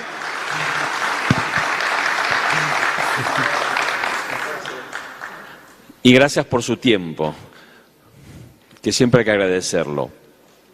Como decía, and I'm switching back to English, if you allow, we're going from macro to micro.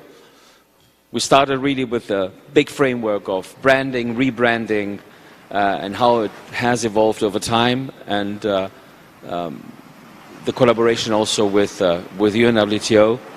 We then went on, of course, to how technology is helping the narrative and how itself it has evolved, and of course through the undisputed world leader in this area, Instagram and Meta, and how they have embraced tourism and why they have embraced tourism and where they see tourism evolving, and of course the contrast with how media is portraying and identifying what's relevant and how to position tourism editorially. The connecting thread, as we have found out, is people. And talking about people, we mentioned the creators before. Let's see if what these creators have to share with us really coincides with what we have established until now. So please, a warm welcome to our two creators who have been traveling throughout the Dominican Republic over the past days. Por favor, un aplauso para que se animen a subir aquí con nosotros y a preguntar, what's the story?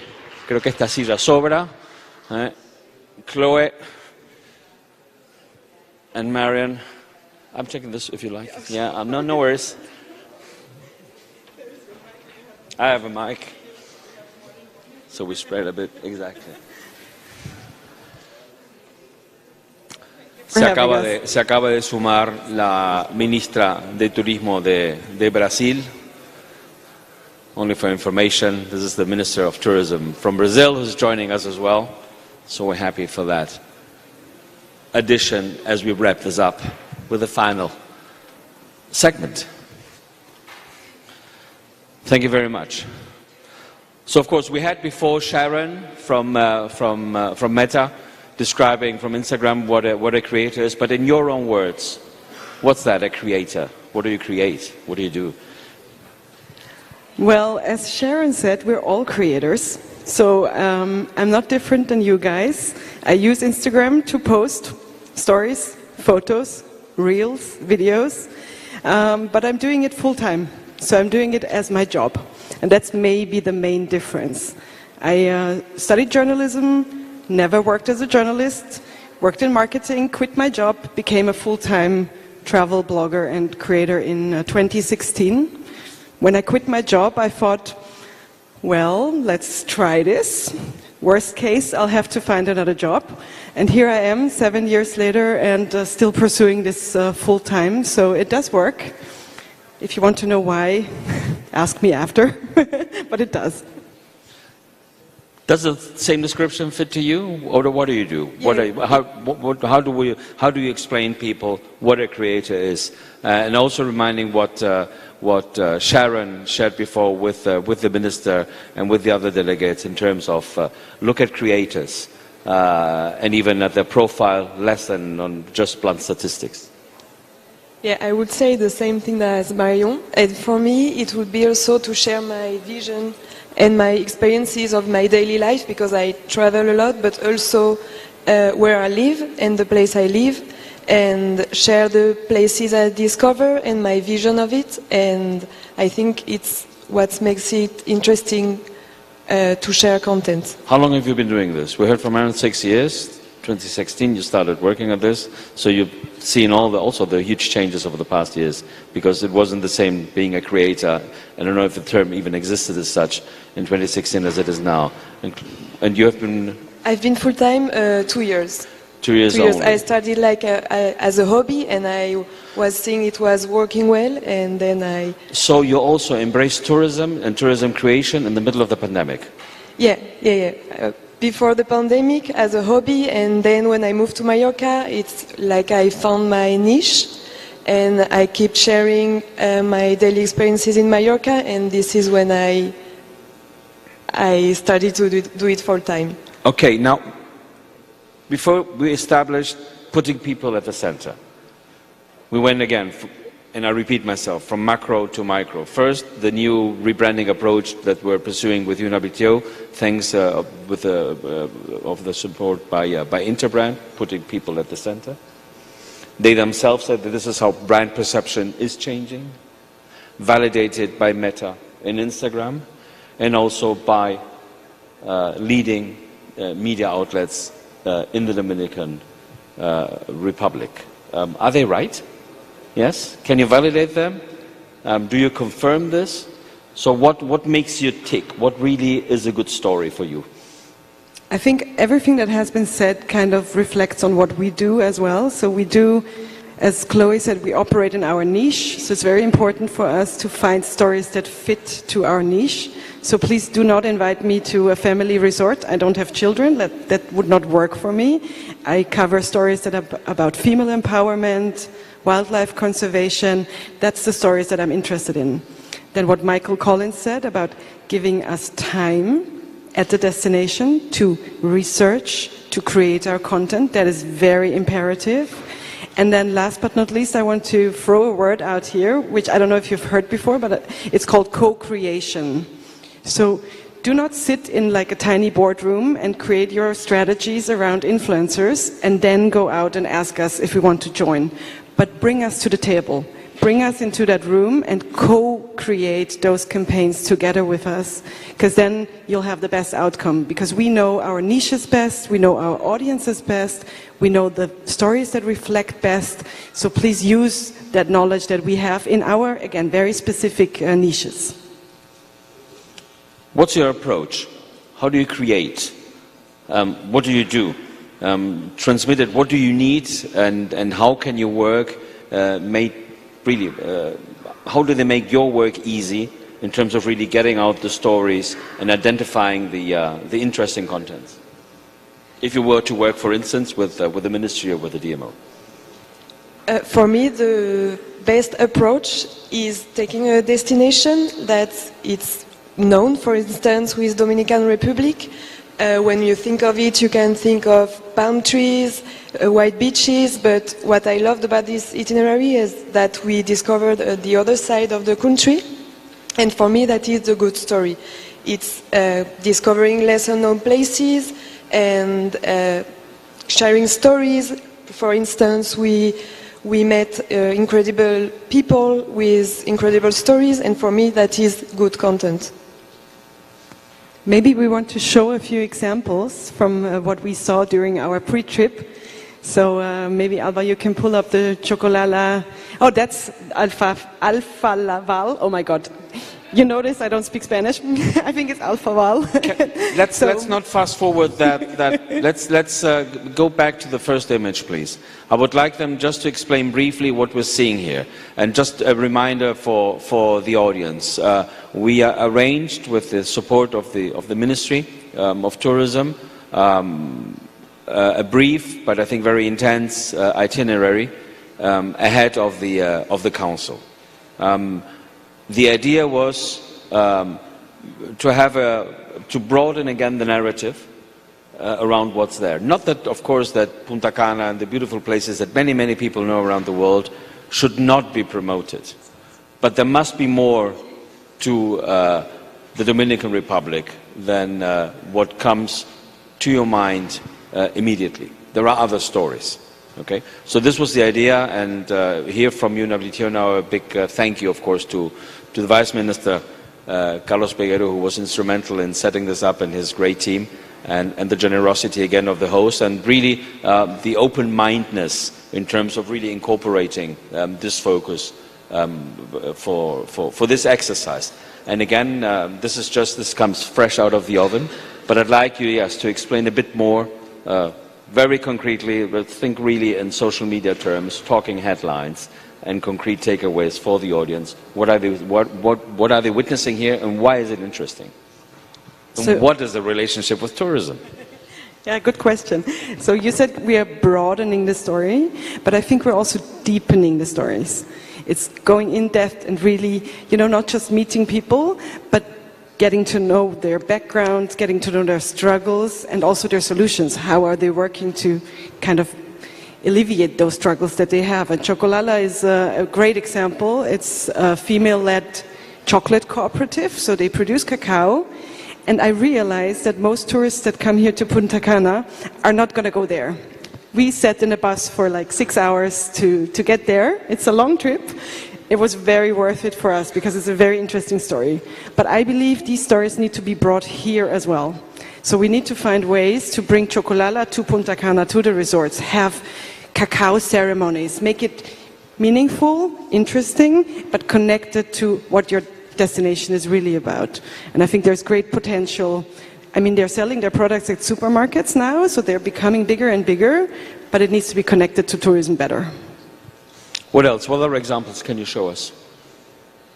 Do we have more? Fire away.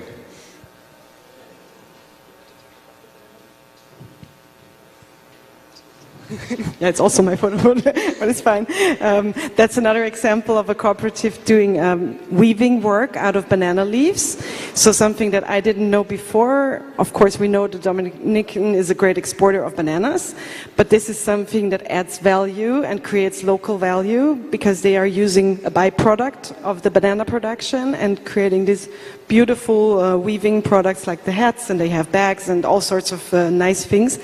I'm actually not sure. I didn't check out the boutique. Maybe they have stuff like this here, but that's something that can be easily connected to a tourism offer. And you can have weaving workshops where you have tourists, actually doing it.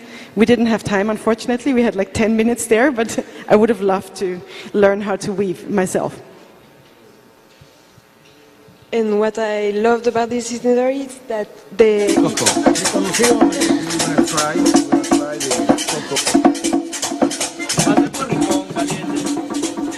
So this was Hacienda Kufa, another local business we discovered during the trip. And for us, it was really the opportunity to give voice and to give visibility to causes and individuals that we met during the trip. So would you say this is tourism, or is this agriculture, as we see from the images, or is this, we had women empowerment, so is this gender issues? What are you covering?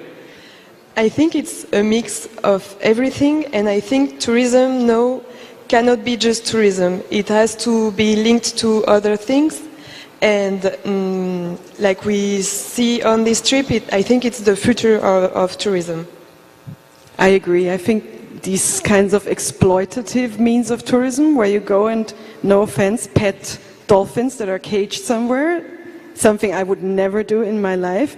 This is the new kind of tourism. This is more meaningful, this is more empowering, this connects to gender equality, this connects to development, social, economic development in the community. So this is kind of what I think a new generation of tourists are really looking for. But we don't want to, do you think, wouldn't this risk be the risk politicizing how you portray tourism? Is it a risk? I think it's an opportunity. I think it needs to be politicized. We need to become more aware of what we do when we travel, how we impact the destinations we go to, what does it do to the communities, to the nature, environment, etc., etc. So we have to become more aware of our choices. Claire, you agree? Yeah, I agree, and I think it doesn't have to be everything or nothing. We can just start adding a little bit of meaningfulness and things like that, and that would be the future of tourism for me. I would love to contradict. Go ahead. No, I think what we've seen here, again, is an approach. And we're talking about templates. And I reiterated like a mantra. We saw the evolution of branding through time. We saw the evolution of tech and visual communications over recent years and how tourism has been really put on that agenda.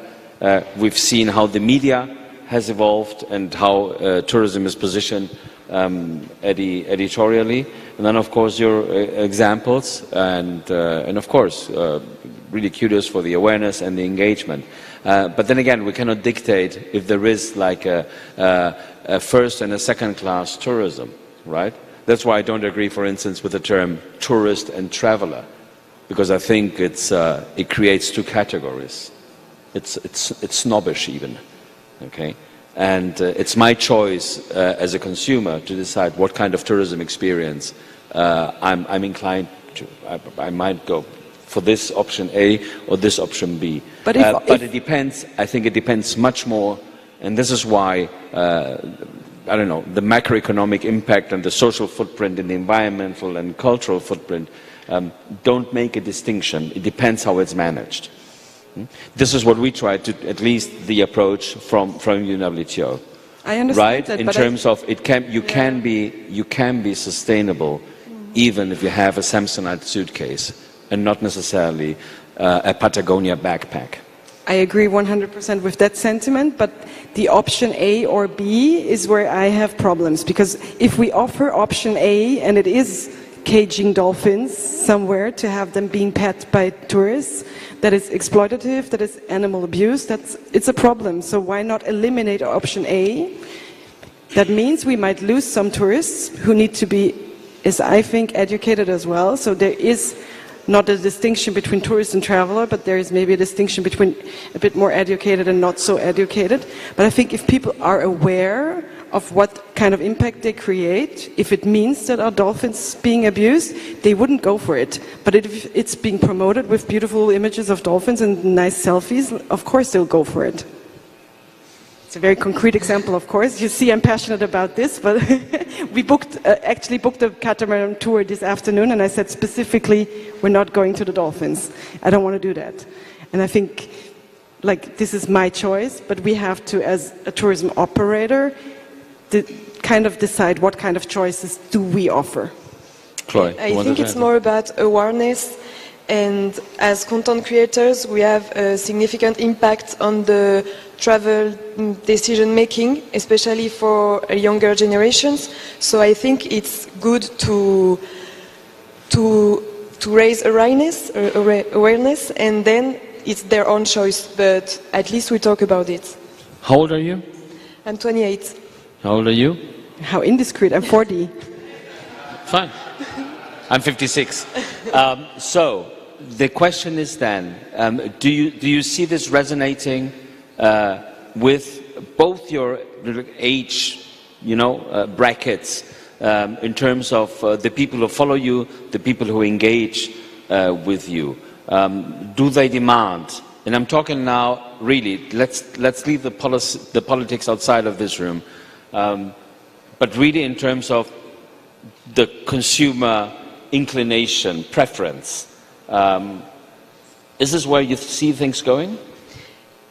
Yeah, I think there are different angles, but for instance, I see that people want to know off the beaten path places and lesser known places, and it's also a way to support local economy, local businesses, so I think it goes in that way.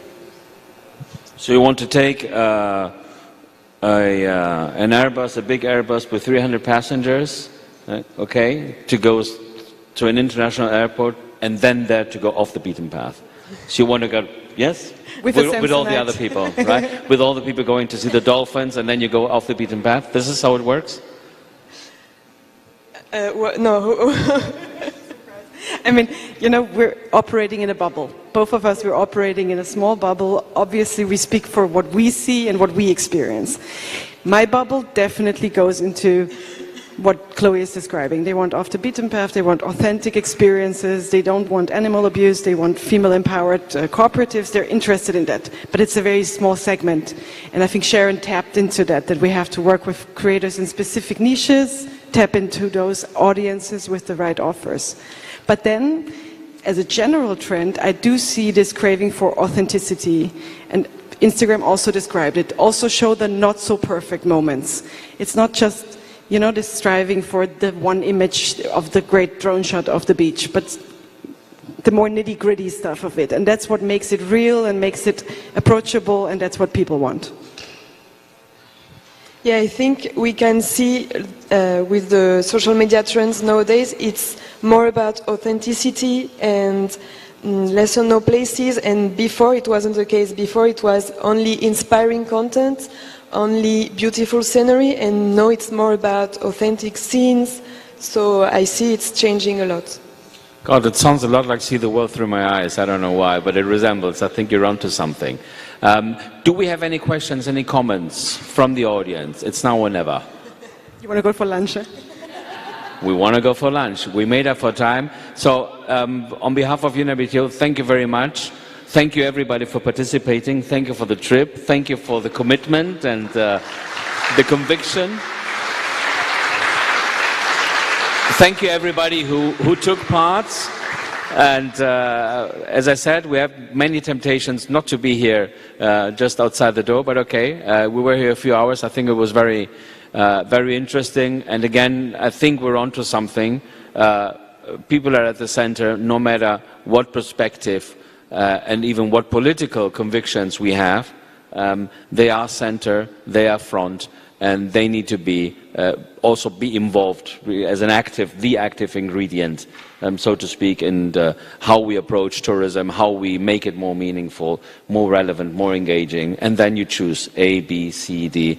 up to Z. So thank you very much. Muchas gracias a todos. Gracias por la paciencia, la participación y el haber estado aquí presentes y siguiendo esta sesión. Muchísimas gracias y feliz final de estadía aquí en Punta Cana, y gracias una vez más también al Ministerio y a los compañeros de República Dominicana por acogernos a la OMT, nuestro Consejo Ejecutivo, y todos los que están allí detrás, que hacen el trabajo invisible, desde los intérpretes hasta los técnicos que tuvieron que ayudarnos. Muchas gracias.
pueblo esté mejor. Me voy con Salvador. Pa' que mi pueblo esté mejor. Me voy con Salvador. Pa' que mi pueblo esté mejor. Me voy con Salvador. Pa' que mi pueblo esté mejor. Me voy con Salvador. Porque eres un hombre bueno. Ganará, ganará. Por eso lo quiere el pueblo. Ganará, ganará. Allá en Loma de Cabrera. Ganará, ganará. Y en Partido Dajabón. Ganará, ganará. Y en Restauración. Ganará, ganará. Y en El Pino Dajabón. Pa' que mi pueblo esté mejor.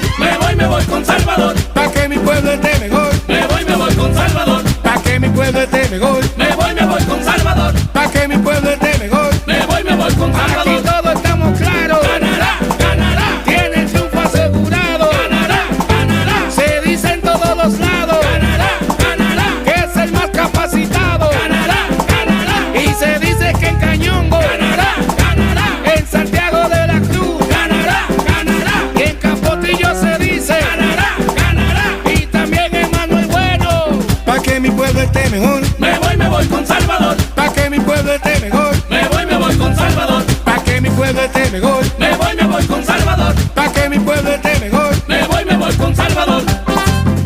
¡Ja! No hay duda de que se va. Salvador.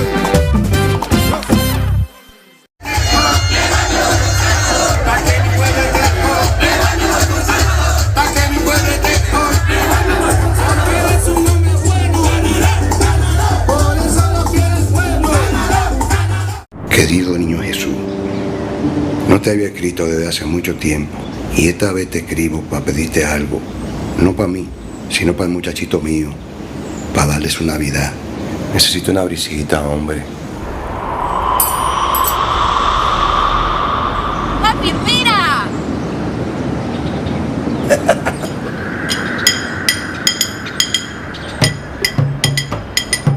Abre puertas y ventanas. Primero tu Navidad.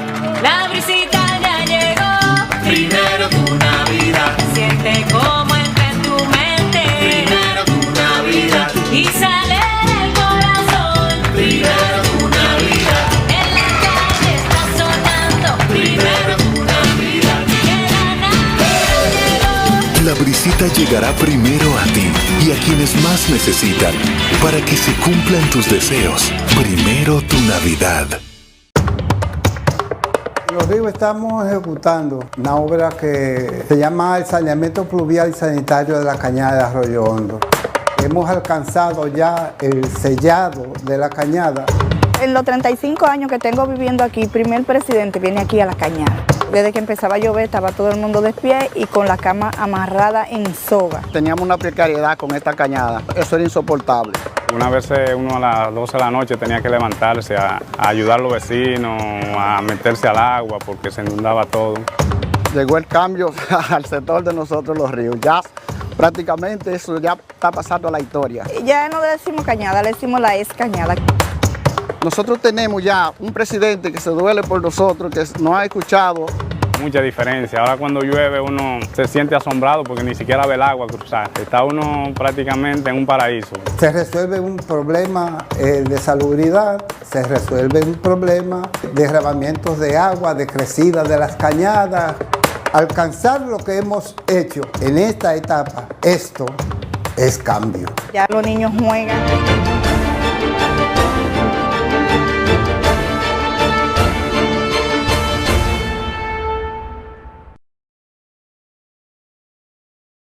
Soy pescador de la provincia de Puerto Plata y me desempeño como vendedor artesanal en el área de la Puntilla y Malecón. Con la pandemia, la crisis de nosotros se agudizó mucho más. No teníamos nada de qué depender, no teníamos turismo, no teníamos pesca, no teníamos comida, no teníamos cómo subsistir. La estábamos pasando extremadamente mal. Cuando cambiaron las autoridades, pues las cosas vinieron floreciendo. Se inauguró un puerto turístico, ahí no ve, se le construyó el puerto de pesca a los pescadores, empezaron a llegar más turistas y hemos ido saliendo hacia adelante poco a poco. Sentimos el cambio, sentimos el renacer de Puerto Plata. Me hice a puro golpe bailarín. Mi sueño es tener mi escuela de baile para dar clases de belly dance y zumba. Cuando entró la pandemia, los trabajos estaban difíciles. Trabajaba en una compañía de limpieza. Yo aprendí a lavar colchones, piso, alfombra. Por la pandemia, la quitaron la empresa y me quedé aquí en la casa. Mi casa era de madera, tenía caicoma, cuando llovía se mojaba todo. El INVI vino y me ayudaron a construir mi casita. Mi vida cambió cuando arreglaron mi casita, porque no se moja. En República Dominicana los sueños se hacen realidad tocando puertas.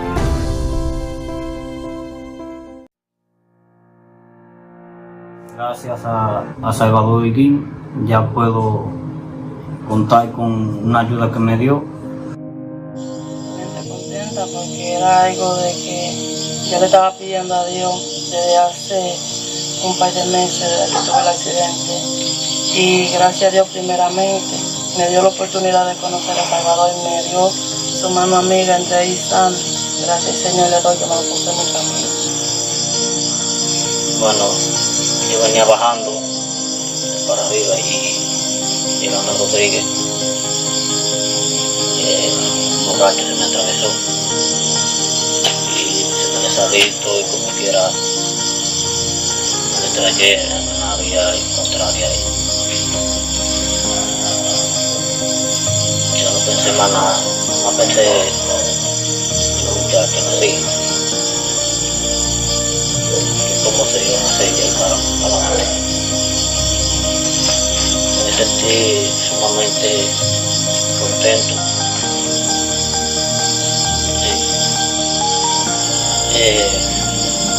Como te digo, la operación fue todo un éxito, muy bien. Los médicos dicen que hay médicos perros, mentira. Ahí no hay médico perro.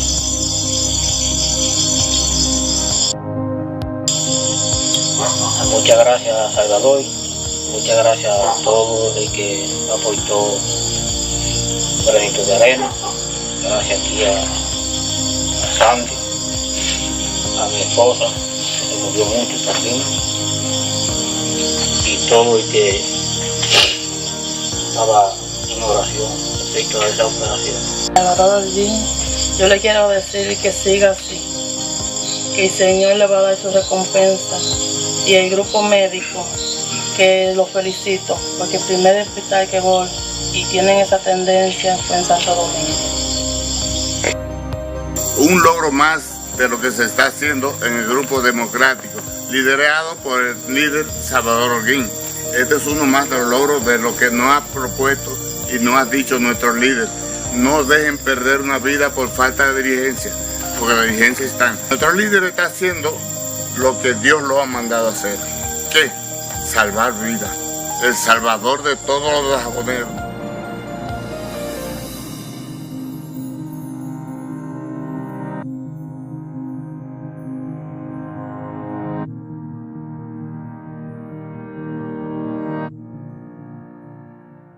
Querido niño Jesús, no te había escrito desde hace mucho tiempo y esta vez te escribo para pedirte algo, no para mí, sino para el muchachito mío, para darle su Navidad.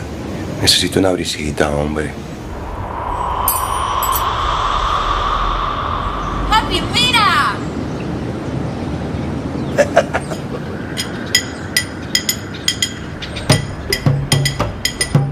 Abre puertas y ventanas. Primero tu Navidad. La brisita ya llegó. Primero tu Navidad. Siente como entra en tu mente.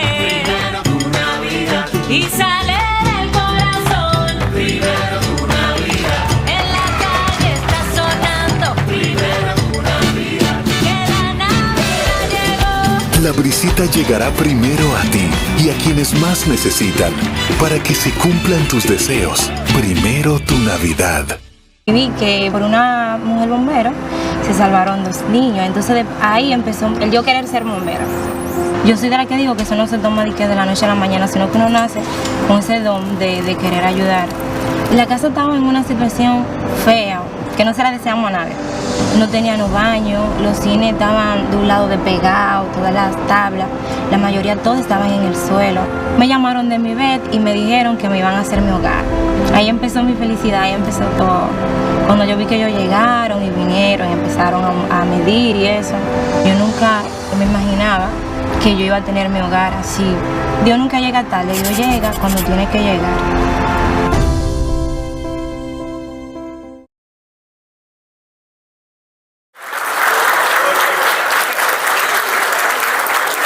Como corriente jurídica, unión y solidaridad, como partido revolucionario moderno, no vamos a defraudar en ninguno de sus postulados a la sociedad dominicana. No voy a defraudar a Ramón Arramón.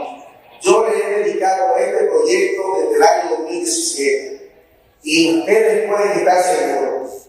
Yo, dentro del tiempo que me quede por aquí, voy a hacer todo lo posible porque eso que mi padre ve en mí se pueda cumplir. Evaristo Jiménez, el próximo presidente del Colegio de Abogados de la República Dominicana. Dirijo el sector pesquero como secretario general del Sindicato de Pescadores de la región norte y presidente de la Federación Dominicana de Pesca. La pandemia nos dio un golpe duro, la economía bajó, el gobierno que está hizo algo diferente. Dio el Picasso en tierra firme, se acordó del sector pesquero. La bendición que llegó con todos los barcos turistas. Estamos completamente levantando a Puerto Plata porque hace tiempo que el turismo había desaparecido aquí. Estoy seguro que el sector pesquero en este año va a salir a flota. El cambio lo dio este gobierno que está y con la administración que está ahora mismo, aquí nosotros estamos sólidos. Tengo 56 años viviendo en La Canela. Ya me siento canelera. La pandemia ha hecho que se ha retrasado muchas cosas. Yo siempre estoy bien y tranquila aquí en mi casa. Que me dieran el título de mi casa significa muchas cosas. El día que yo agarré ese título, que me lo entregó el presidente en mi mano, yo recibí muchas bendiciones, como que renací de nuevo, porque teníamos 55 años aquí esperando ese título de nuestra propiedad y nunca nos llegaba. Me sentí muy segura y muy satisfecha. Y con título yo soy la reina de La Canela. Aquí en la provincia de Duarte. Esto es Cambio. La provincia de Duarte es una provincia maravillosa. La gente de aquí somos todas trabajadoras, buenas y serviciales. En otro tiempo, verdaderamente fuimos abandonados. Realmente era un caos. Pero después que nuestro presidente Luis Abinader llegó, nosotros estamos dentro del cambio, de ese cambio que el presidente soñó. Nos encontramos en la provincia de Duarte, en donde el gobierno central, a través del Ministerio de Obras Públicas, ha venido realizando un conjunto de ejecutorias para mejorar la calidad de vida de los habitantes de esta provincia. Y se están cumpliendo los trabajos a capa y espada. Antes esto era intransitable. Porque imagínate, si antes era mucho polvo y un desastre. Hoy día, esta vía no está en una maqueta, esto es un diseño realizado. En tiempos atrás solamente había un beneficiario del puente Guisa, que era el río, porque cada vez que hacían un puentecito lo hacían malo y se iba. Esa obra para nosotros ha sido una obra maravillosa. Vimos realidad este sueño. Y miren, 2 años aquí se ha asfaltado a donde quiera. Ahora podemos salir en los vehículos, llegamos más a tiempo y nuestros vehículos no se deterioran. Y agradecidos estamos como comunitarios por eso.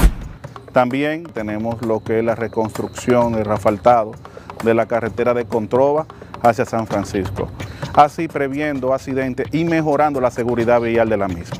Esto que ustedes están viendo hoy aquí es solo una pincelada de lo que está haciendo el gobierno en la provincia de Duarte.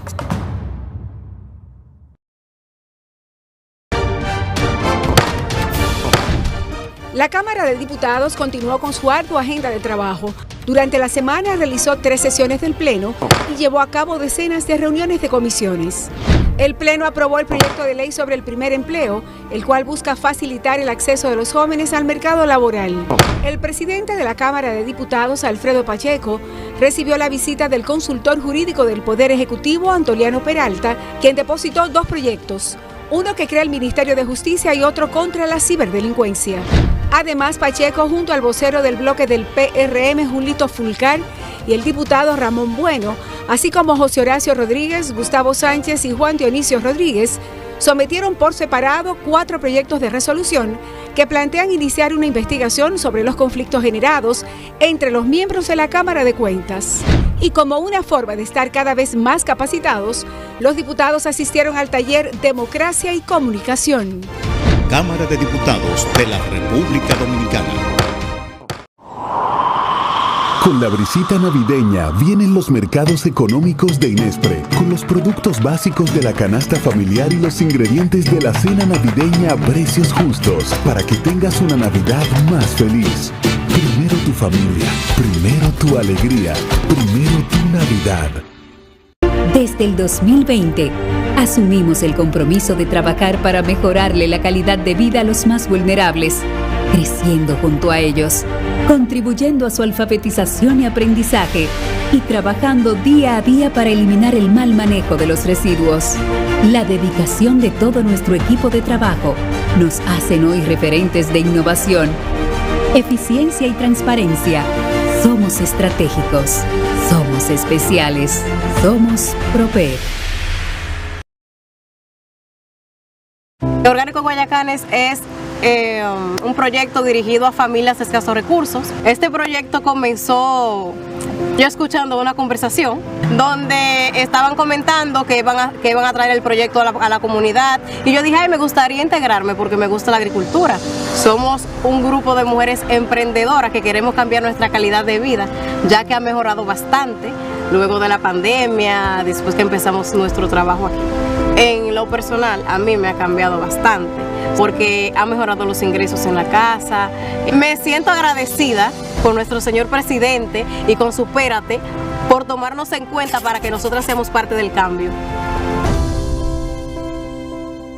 Cuando el país se cerró, eso fue un boom. Yo no sé ni cómo explicarle, porque míreme, como yo me vi, yo no se lo deseo a nadie. Cuando abrieron todo, ahí yo salí a buscar empleo y gracias a Dios conseguí. Gracias a la política de recuperación de empleo pre-COVID, pude obtener mi trabajo, y gracias a Dios también a la tarjeta Progresando con Solidaridad del canal Supérate, que de esta tarjeta obtuve mi gas, mi compra y hasta abono luz. El país yo lo veo que va muy bien.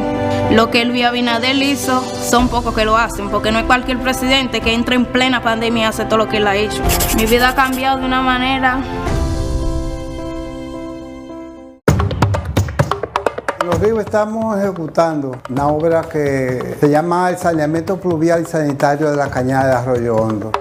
Hemos alcanzado ya el sellado de la cañada. En los 35 años que tengo viviendo aquí, el primer presidente viene aquí a la cañada.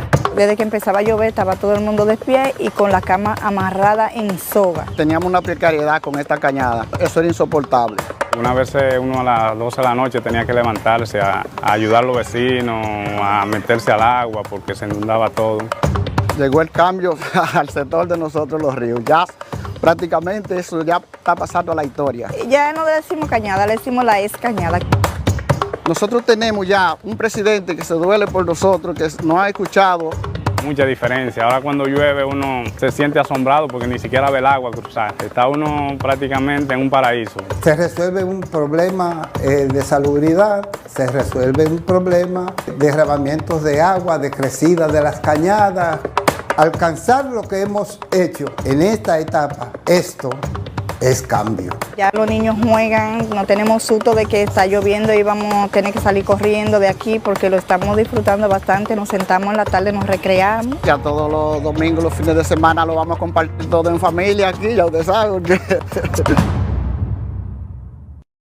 La pandemia fue algo muy monstruoso, estábamos en la casa y no llegaba el sustento, no había podido donde trabajar ni nada. Todo el mundo estaba un poco asustado porque no esperábamos esta pandemia. Uno no podía salir a trabajar, esperando que lo que llegara uno desenvolverse con eso. Mi proceso fue por vía de Supérate. Ellos nos llamaron, me inscribí, me gustó el proyecto y acepté. Fue una cosa rápida porque no teníamos experiencia en esto. Yo creo que mi vida va a cambiar para superarme. Mi vida ha cambiado totalmente porque ya yo no tengo el temor de que no voy a llevar el sustento de mis hijos a mi casa. Está cambiando mi vida. Cuando empezó la pandemia, mi esposo tuvo una recaída de pancreatitis y nosotros tuvimos varias situaciones difíciles. Mi vida empezó a cambiar cuando yo puse en práctica los conocimientos que adquirí a través de los programas de empresarialidad femenina. Esos fueron talleres de capacitaciones que me ayudaron a cómo montar mi negocio. Este programa me cambió la vida del cielo a la tierra, porque pasé momentos difíciles y a través de los fondos del Capital Semilla yo pude realizar un sueño que tenía hace mucho tiempo. Me siento agradecida porque nosotros estamos progresando. De verdad, yo siento que el país tiene un cambio. Yo siento esperanza y siento el respaldo del gobierno, porque cada vez que uno solicita, ellos siempre están ahí dispuestos a ayudarnos para crecer. Aquí no se corta nada. La democracia no perecerá. La libertad de expresión es garantizada. En la República Dominicana y el mundo, siguen el periódico Sin Cortapisa. Sin Cortapisa. Las noticias como son.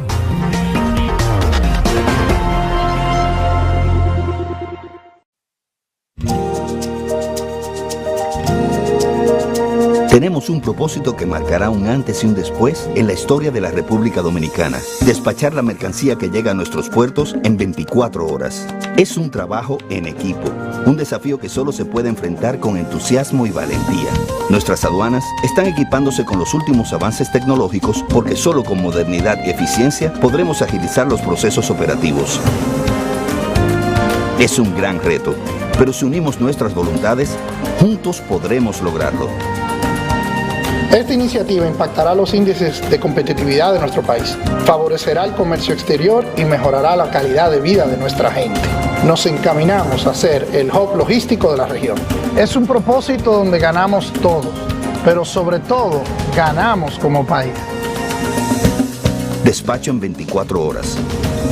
Juntos a tiempo. Dirección General de Aduanas. Aquí, en la provincia de Santiago, esto es Cambio. Imagínate tú, no es fácil. Nadie nos hacía caso. Después de tener más de 12 años en la comunidad abandonada, nuestros barrios estaban que daban pena. Claro, el cambio se siente desde que Luis Abinader tomó las riendas de nuestro país. Teníamos varios años esperando la terminación del tramo de la circunvalación norte. Es un tramo que nos ayuda a descentralizarnos de la ciudad y en el cual nos da una potencial muy alta, tanto de trabajo, porque ya no es una promesa, es una realidad. Son 77 barrios que se han comunicado directamente. Nos dignifica como personas y aparte que nuestro entorno coge más valor y nuestra propiedad. Nos encontramos en el puente Abraham Gómez. Teníamos un largo tiempo ansioso por este puente. Este puente comunica la autopista Duarte con Laguna Prieta, Puñal y Guayabal. Cuenta con todos los elementos estructurales y las especificaciones técnicas que debe contar con un puente metálico.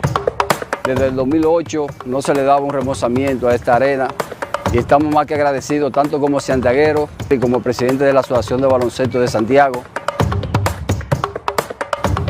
Los santiagueros estamos orgullosos de esta gestión porque se siente el calor del gobierno ayudando a su gente. Esto es Cambio. Lo que San Cristóbal necesita se está haciendo. En menos de 3 años, lo que se prometió se está cumpliendo. Mejoramiento Acueducto San Cristóbal. Proyecto de reparación del Centro Médico del Primer Nivel La Palmita. Instituto Preparatorio de Menores Refor. Fase 2 de Dominicana se reconstruye. Trébol de San Cristóbal. Planta de tratamiento de aguas residuales. ¿Y ahora que falta mambo? Porque pensamos en todos, empezando por ti. Esto es Cambio. Gobierno de la República Dominicana. Pa' que mi pueblo esté mejor, me voy con Salvador. Pa' que mi pueblo esté mejor, me voy con Salvador. Pa' que mi pueblo esté mejor, me voy con Salvador. Pa' que mi pueblo esté mejor, me voy con Salvador. Porque eres un hombre bueno, ganará, ganará. Por eso lo quiere el pueblo, ganará, ganará. Allá en Loma de Cabrera, ganará, ganará. Y en Partido Dajabón, ganará, ganará. Y en Restauración, ganará, ganará. Y en El Pino Dajabón. Pa' que mi pueblo esté mejor, me voy con Salvador. Pa' que mi pueblo esté mejor, me voy con Salvador. Pa' que mi pueblo esté mejor, me voy con Salvador. Pa' que mi pueblo esté mejor, me voy con Salvador. Aquí todos estamos claros, ganará, ganará. Tiene el triunfo asegurado, ganará, ganará. Se dice en todos los lados, ganará, ganará. Que es el más capacitado, ganará, ganará. Y se dice que en Cañongo, ganará, ganará. En Santiago de la Cruz, ganará, ganará. Y en Capotillo se dice, ganará, ganará. Y también en Manuel Bueno. Pa' que mi pueblo esté mejor, me voy con Salvador. Pa' que mi pueblo esté mejor, me voy con Salvador. Pa' que mi pueblo esté mejor, me voy con Salvador. Pa' que mi pueblo esté mejor, me voy con Salvador. ¡Ja! No hay duda de que se va, se va. Salvador.